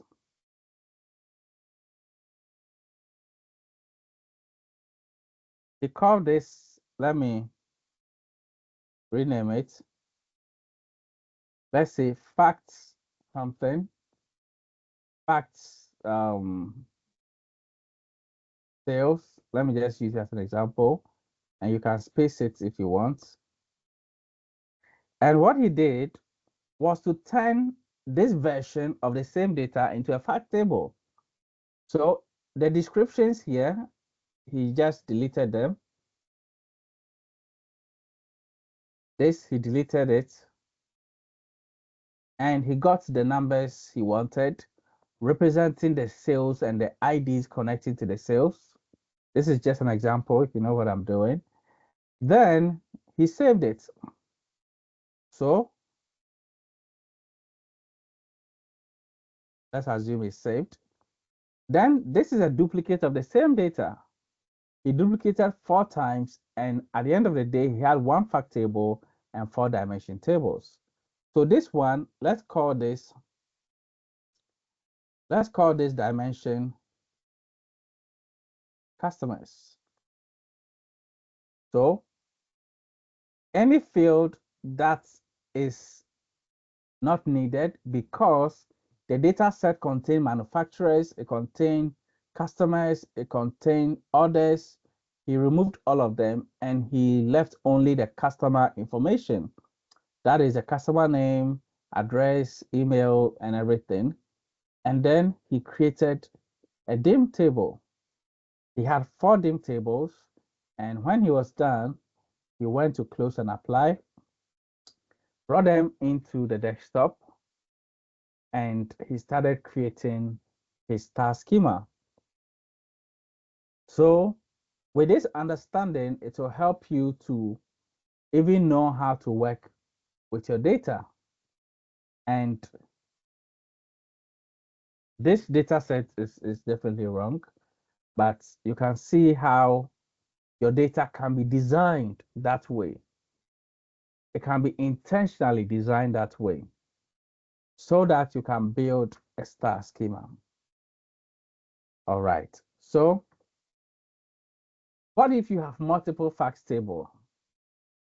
Now, sometimes in the real world, we have multiple facts tables, and each represents a different business process. For example, sales is there, orders are there, payments are there. They are different fact tables. And you will not say that you are going to merge them or make them just one central fact table. So you can use a shared star schema. That is shared dimension. If the fact tables share common dimensions, you can connect both fact tables and dimension tables. You can connect the same fact tables to the dimension tables. This forms a structure called a galaxy schema or fact constellation. All right, so this is where you have multiple fact tables all connecting to the dimension tables. So this is shared star schema or galaxy schema. But when you have just one fact table connecting to multiple dimension tables, then that is a typical star schema. Now, if you have multiple fact table, is your model still going to be a star schema? Yes, it is. Yes, it is. All you need to do is to connect your facts to your dimensions. And like I mentioned, it does not mean that at the end of the day, you should have that star arrangement by force. It does not mean that you need only 5 dimension tables and one central fact table. But if you understand star schema as a professional, it allows you to design all your tables logically with the star schema model. So this is a logical arrangement more than a physical positioning of tables. You can also use separate schemas, separate star schemas if the model allows it and if the data sets allow it. So each fact table has its own set of dimension tables with no shared dimensions. This results in multiple star schemas in the same model operating independently. Use when fact tables describe completely unrelated processes and dimensions do not overlap. So you can do this as well. And this is called separate star schema. It is still a star schema. With time, you understand the true meaning of star schema, and you will know that even if it doesn't look that way, once the model is logically designed that way, it is still a star schema. Use star schema for most Power BI reports. It is clean, efficient, and works well with Power BI's engine. Schema design is how we organize tables and relationships in a data model. So this is a summary. Star schema is simple, flat, fast, and best for Power BI. We have another one called Snowflake, which we'll be looking at right now. It is more normalized, but can slow performance. Then use star schema unless there's a strong reason to normalize, and then you do it. A good schema design makes everything including DAX, visuals, filters, easy and more powerful. That is when you have a good schema design. All right. So I'll quickly talk about the Snowflake, and then we will get to where we need to build a model, and then we'll wrap up. So the Snowflake schema, please type this in the chat, is a second type of schema that is commonly used in Power BI. So what you take home tonight is star schema and Snowflake schema. If you can have these terminologies in mind and get a clue of what they are, then you've actually learned something really good. That is really going to set the stage for you to learn more. Now, a Snowflake schema is an extended version of the star schema, where some of the dimension tables are normalized. What do you mean by normalized? Broken into smaller related tables. All right, so I'll give you a picture here. So here you can see that, let's read here. A Snowflake schema is a type of schema where the central fact table is connected to dimension tables indirectly through other dimension tables, forming a snowflake. All right, so this is why we call this a snowflake.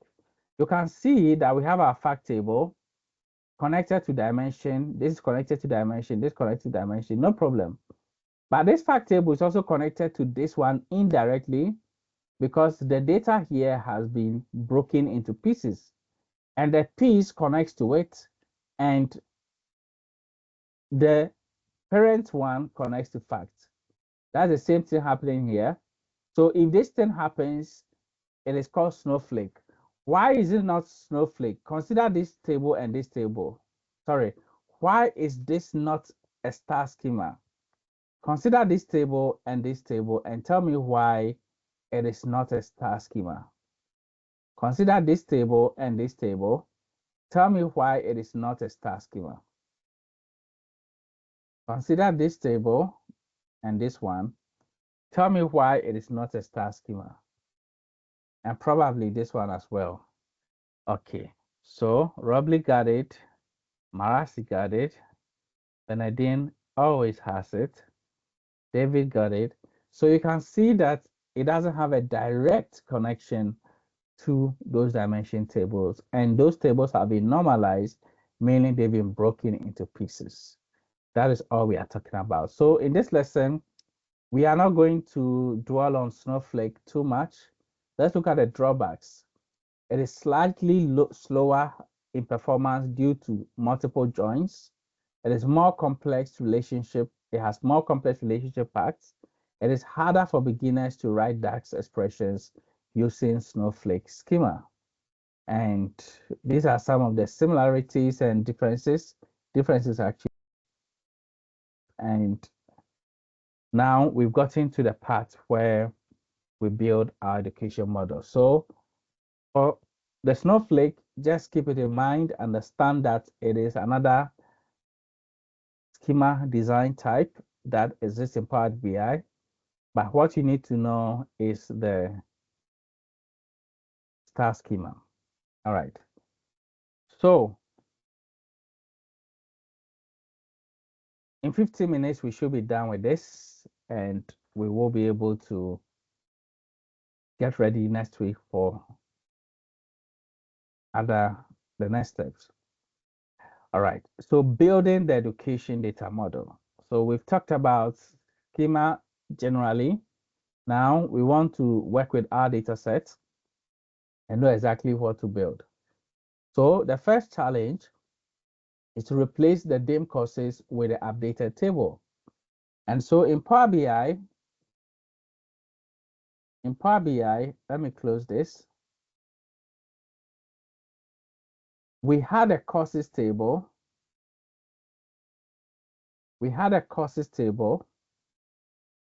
And we've decided to remove it and to replace it with another courses table. So let me actually do all of this over again. Let me close this and not save it and launch my Power BI again. And because I created a copy, everything I've done here is not updated in the main one. So let me click on open. Let me open to data model and see if it is what I need. So now we are creating our model, and this is okay.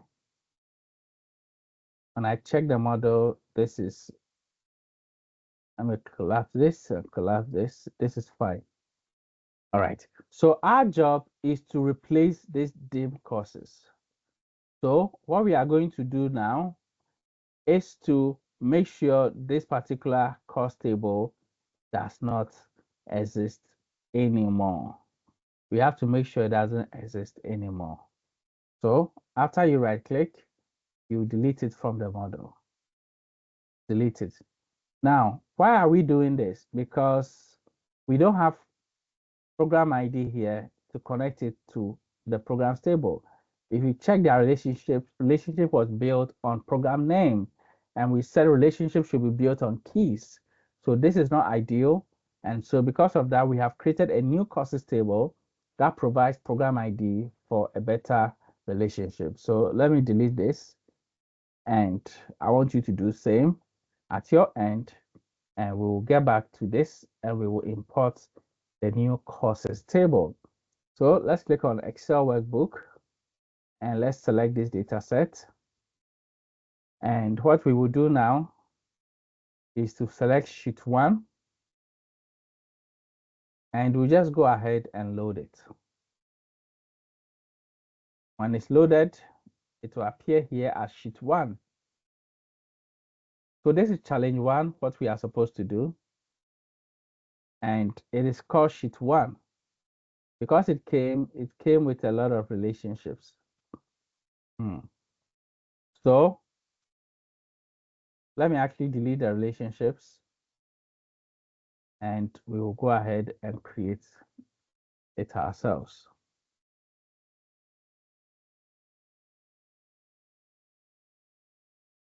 All right, so let's go to data and change sheet 1 to dim courses.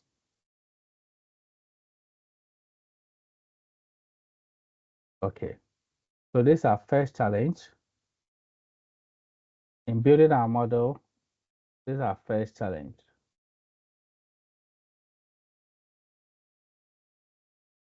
All right, so if you are done, please type done in the chat for me.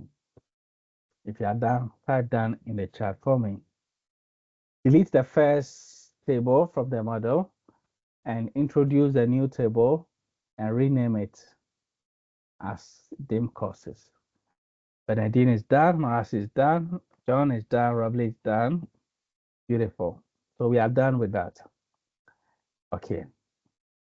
We've done the renaming from sheet 1 to dim courses.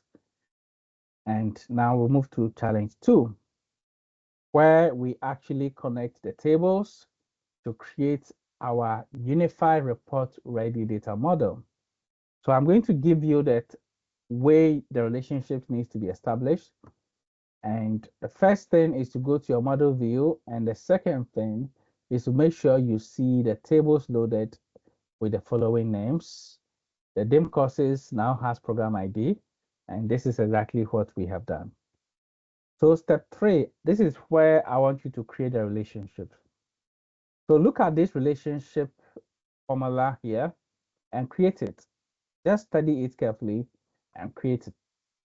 So the first one is saying that from table, from this table called programs, build a relationship on program ID to students, build it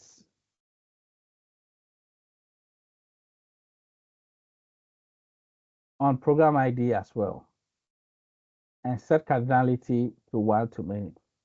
So design these 4 relationships for me and post your screenshot in the chat, and we will continue. We will be done soon. After this model, we are done. Okay, so you've all done it. That is wonderful. Well done, it. You are very serious. Wow.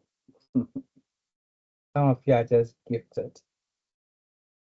You are just gifted. And God is with you. And this examination, you will succeed. You will succeed. All right. So let's follow this and let's set up these relationships. So there are two tables, programs and students. Let's set up the relationship on programs and students. Programs and students. And we are setting it up on program ID. So let me look for programs and students. So we have programs here. We have students here. Now that you know about star schema, you see, naturally, you want to push fact tables in the center.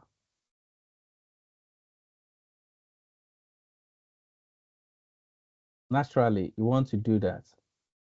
All right, so let's go ahead with program ID like this. And one too many is okay. Done. The first one is done. The second one says programs and courses on program ID.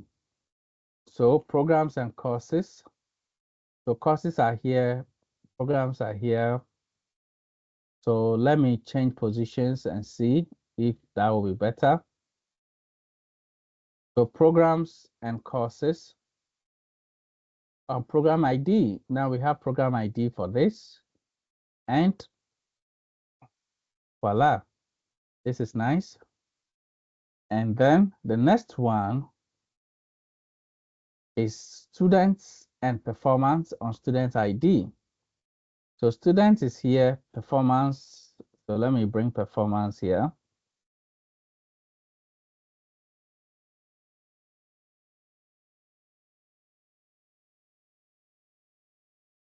So I'm so excited that you are getting a practical feel of Power BI. And as we are learning, you are seeing it in action, you are practicing it, you are doing it, and this is the best thing you can do. Okay, so students and programs and performance on student ID. So performance here, so students and performance on student ID. Okay. And then let's see student and attendance on student ID. So students here and attendance on student ID.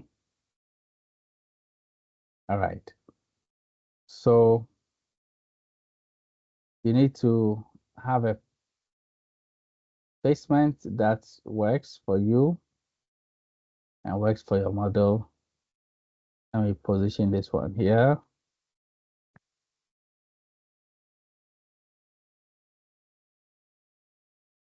All right, so you can take time and arrange it in any way, okay? But we've done this. Now, always connect from dimension to facts. Okay, so take note of that. So if you are dealing with a fact and dimension table for doing things right and following what will help you to always get the right thing, always drag from dimension to fact because that already shows a logical flow and it will always flow to fact. So you can see that anything connected to fact, it is flowing towards fact. It's flowing towards fact. All right. Now, in the next slide, you will see that there is a relationship between courses and performance on course ID. Let's try it. Let me try it alone. Courses and performance on course ID. Okay, let me tell you something before.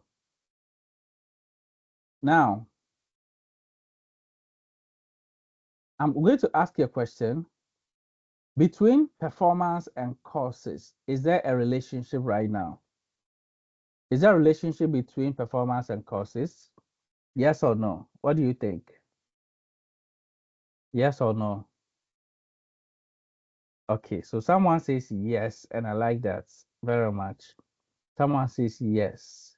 Someone says yes indirectly.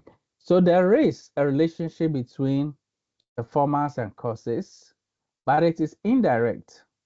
So if you pick course ID and you put it on course ID over here, you can establish a relationship, all right, but let's see what will happen.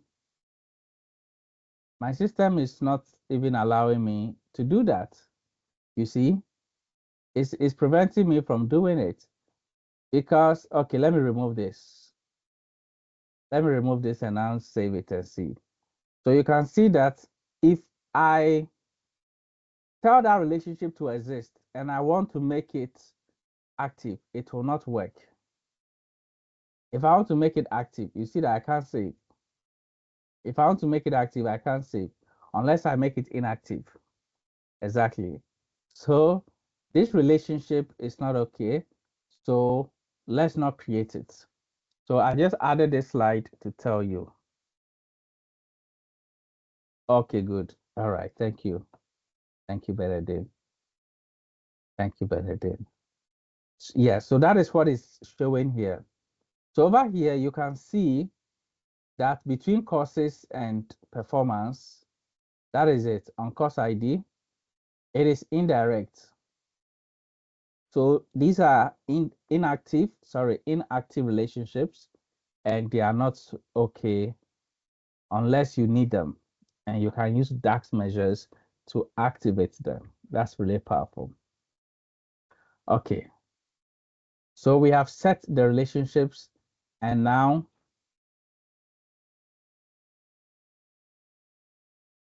you can arrange your tables to look like this or to look like any other arrangement. But the question here is that, is this a star schema? That's a question here. Is it a star schema? All right. So this is still a star schema. It's still a star schema, even though we have two fact tables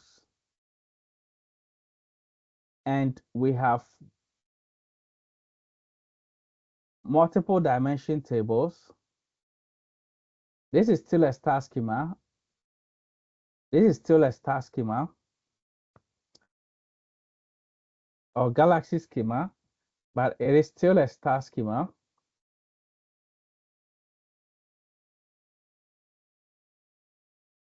Because of what we are working on,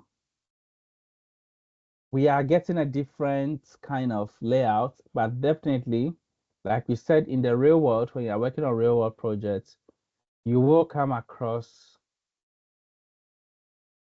multiple fact tables, all right?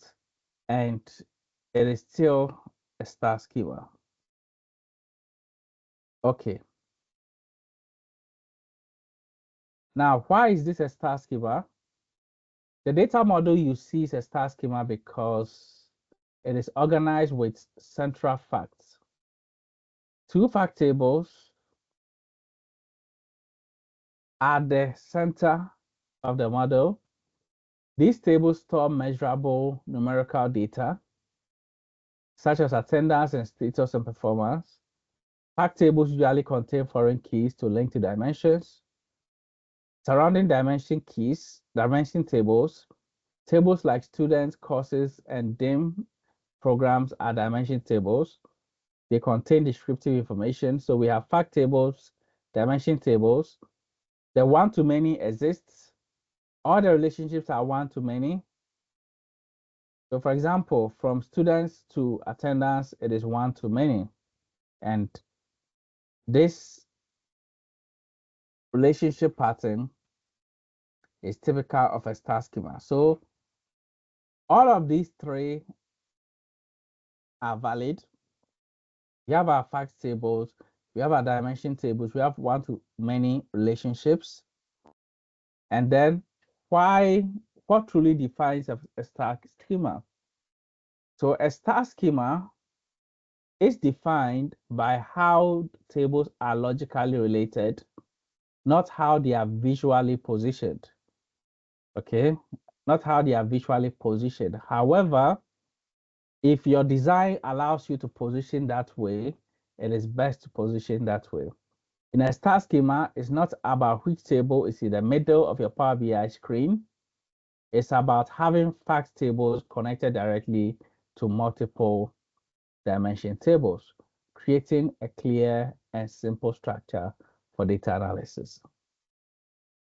So, step 6, we save our work and we can test the visual if we want. So this is the end of the presentation, and the model we have designed is what we will be using. So let's keep this in mind. We will continue working with this, and I want you to save this and we'll continue working with it. All right. So however you can arrange this for them to look okay. Yes. So here we don't have any normalized dim tables. Okay, we don't have any normalized dim tables. So if we had a normalized dim tables, then we will have the snowflake. All right, so beautiful. Joanne has done a beautiful arrangement. So let's see how you can arrange yours as well. So take your time, arrange it, because we are learning about star schema. Arrange your work, let it look like a star. Okay, so for mine, I put students in the middle, attendance and courses on the left. So where is students? The middle, attendance and courses.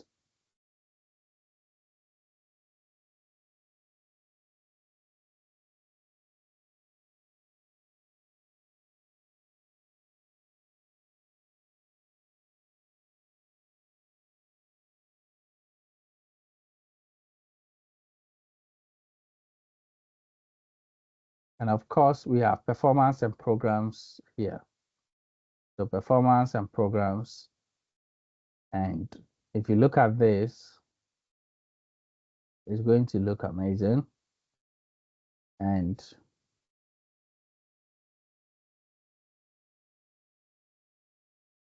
all right, so this is a nice arrangement. Just do that.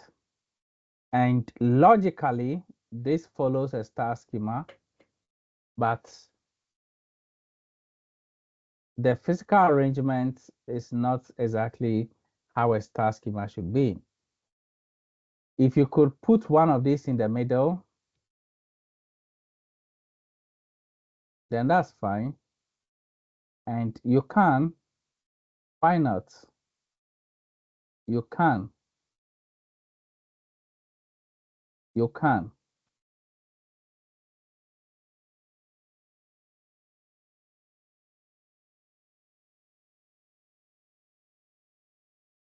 You can. Now, with what we have built,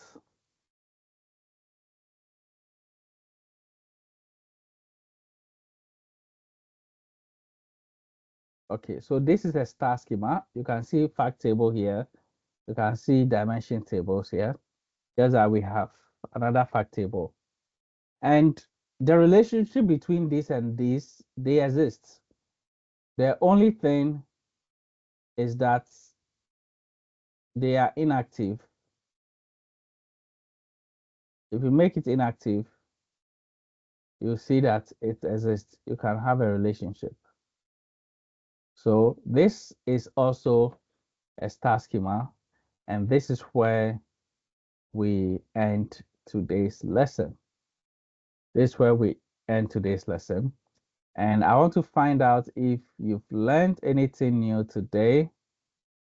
Did you learn anything new today? Anything new at all? Anything new? And Probably always says yes. I have learned something new. Nkolako says yes, I've learned something new. Darlington Okoka says yes. Kirobel says yes, of course. All the way from Egypt, I've learned something new. So thank you all for joining the class. Save this work. Next time we will continue. I am saving this as data model. So save it as data model. And next time we will continue with this. So this is beautiful. This is beautiful. So thank you all very much. And we'll meet again. All the best. Bye-bye.